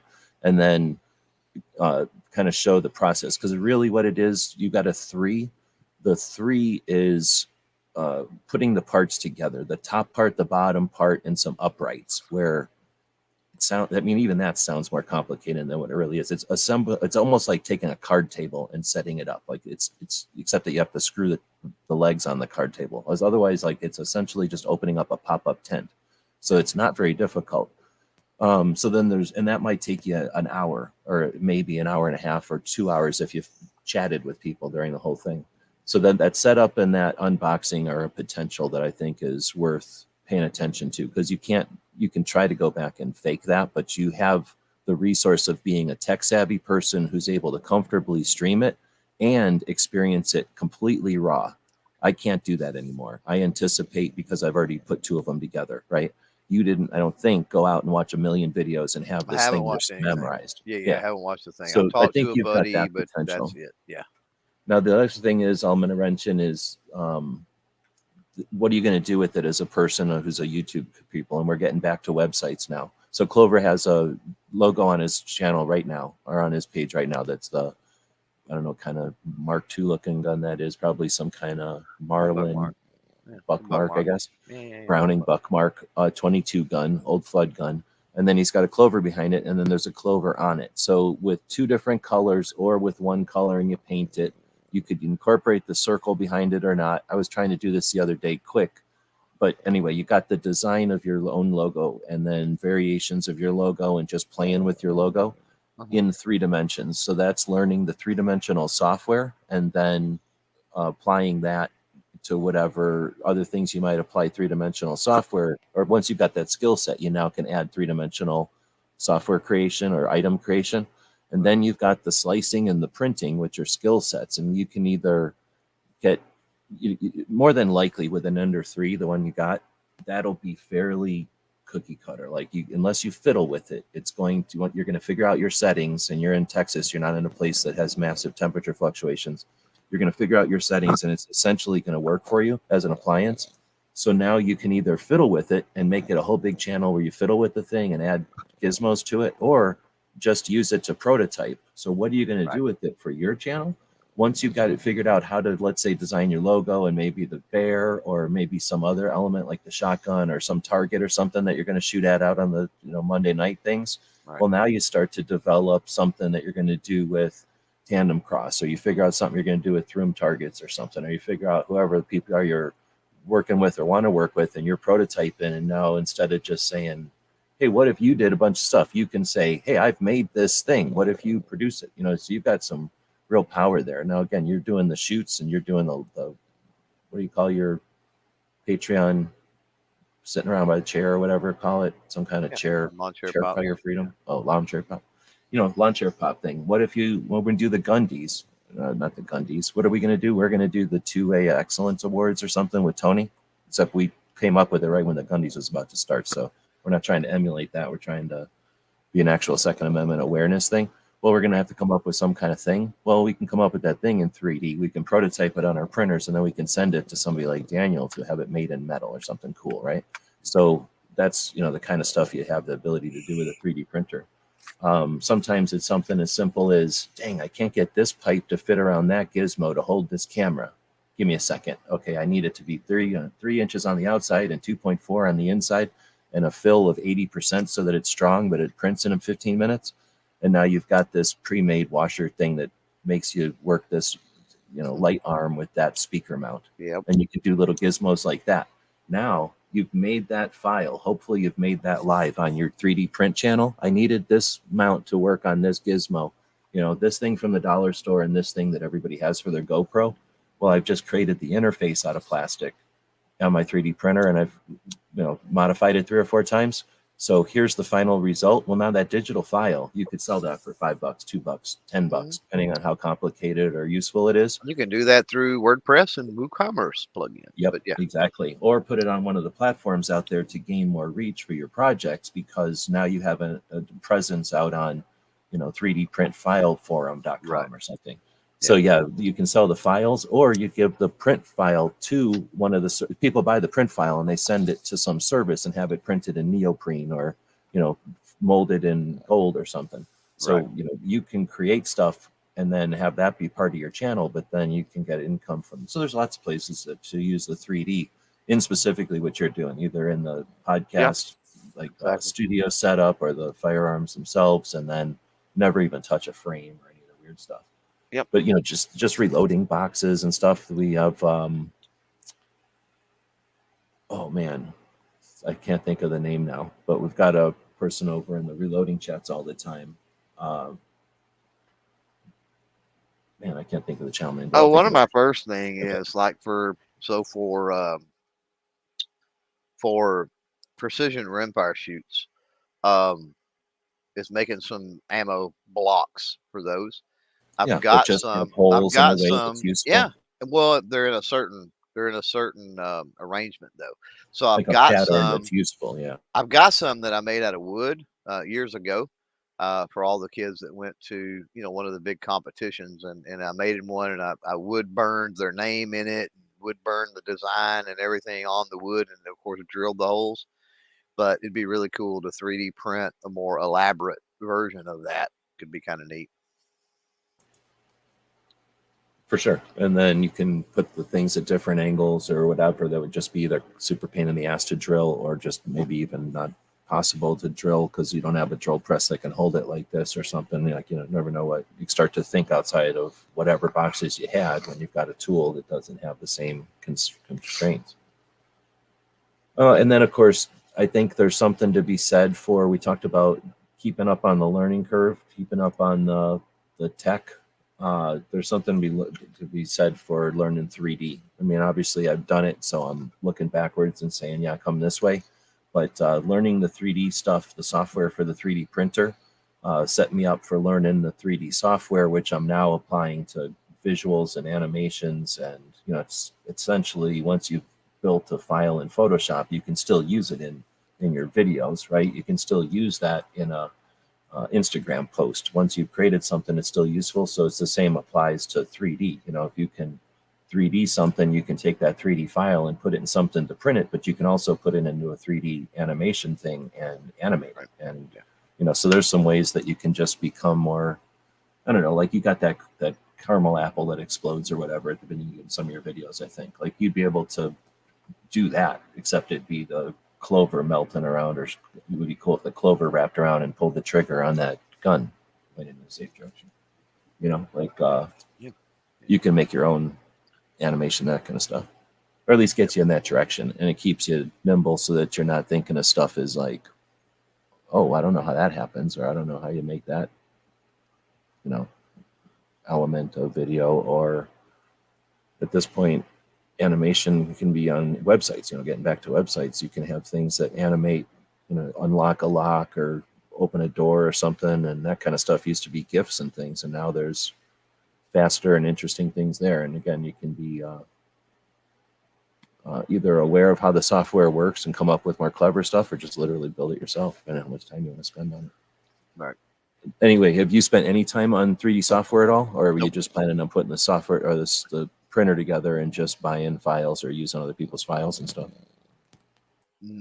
At first, probably will use some files, obviously. Like I said, I've got a buddy big into it. Got an archive of tons and tons of files that he's done and he's got from other places, and he's a great resource for knowledge. And then I've got, of course, you and there's other folks too I can hit up. But um, yeah, I mean, it'll be. I've intentionally stayed away from learning too much because I do kind of want to start from ground zero. Now I did uh, when I purchased everything. That's why I said I've got everything in, and what I mean by that is a bunch of upgrades and accessories and things. But the printer at this point, it should be here today. But I hit up a buddy of mine because he was more familiar probably with what I'm going to be doing and what I enjoy and my thought process and stuff. And so um, and he's been doing it for a very long time, and he's spent lots of money. He probably wishes he hadn't spent. Knowing what not to buy, right? It's just as valuable as knowing what to buy. And so, I'm like, when I told him, I'm like, look, let's get on, and I want to buy everything you think I'm going to need within the next year or so, like upgrades and things like that. Like, regardless of whether you think I'm going to want them or need them right away, like, I still want those. I'm going to go ahead and buy those. I may not put them on right out of the box or upgrade them right out of the box, but um, I want to have that available here. I don't want to be, 2 months from now, you know, realize that, what he's known for a very long time, which is, oh yeah, you really need to upgrade to these springs or these tubes or these whatever. And which is some of the stuff that he ended up telling me to get. Um, you need to upgrade to these things, and then 2 months later, I got to kind of stop, and then now I've got to try to upgrade that, or got to go find them, and I got to order them, and you know, all this other stuff that, it's kind of an all-in-one type deal, which was nice. So, I don't have to do that all right out of the box, of course. And I probably won't, to be honest. But yeah, I didn't want to dive too heavily into it before I actually have the printer and that sort of thing. Because I want to be able to, as I am learning things, actually hands on, look at the part, right? The same way with the software, right? Actually have the printer to be able to go, oh, if I make this change in the software or something, right? It does this on the printer. And be able to make those correlations instead of instead of watching that through a video or reading that in some forum or book or manual or whatever. Right on. So we'll do another chat on 3D printing once Yeah. Clover's got into it Yeah, for yeah, a bit. Cape Gunworks has started already. They host the 2A Tuesday segment of the Grace Curley Show in Massachusetts, and they're in full swing. They've already been live for 25 minutes. So they started a little earlier today than normal. So we put a link in here. We're going to recommend you go check that out. It's definitely worth checking out. Cape Gunworks supports a lot of good people in the industry, including us. So can't encourage you enough to check that out right after this show. Clover, you got anything else to wrap this one up kind of abruptly now at the 3-hour mark? Yeah, on the channel podcast this week are Infinite Defense, which is the makers of the Infinity Target, which I have out on the range. There's actually a video on that. And then that's tomorrow. And then we've got USA Clay Target League on Thursday. So that's coming up on the channel. Podcast coming up on the channel. Right on. Thanks again for everybody joining us live. And thank everybody who might be listening that participated in our recent crowdfunding project. Looking forward to what happens with that. And we'll be back with this show next week. And we're going to recommend you go check out a show called Cape Gunworks live on the 2A Tuesday segment of the Grace Curley Show.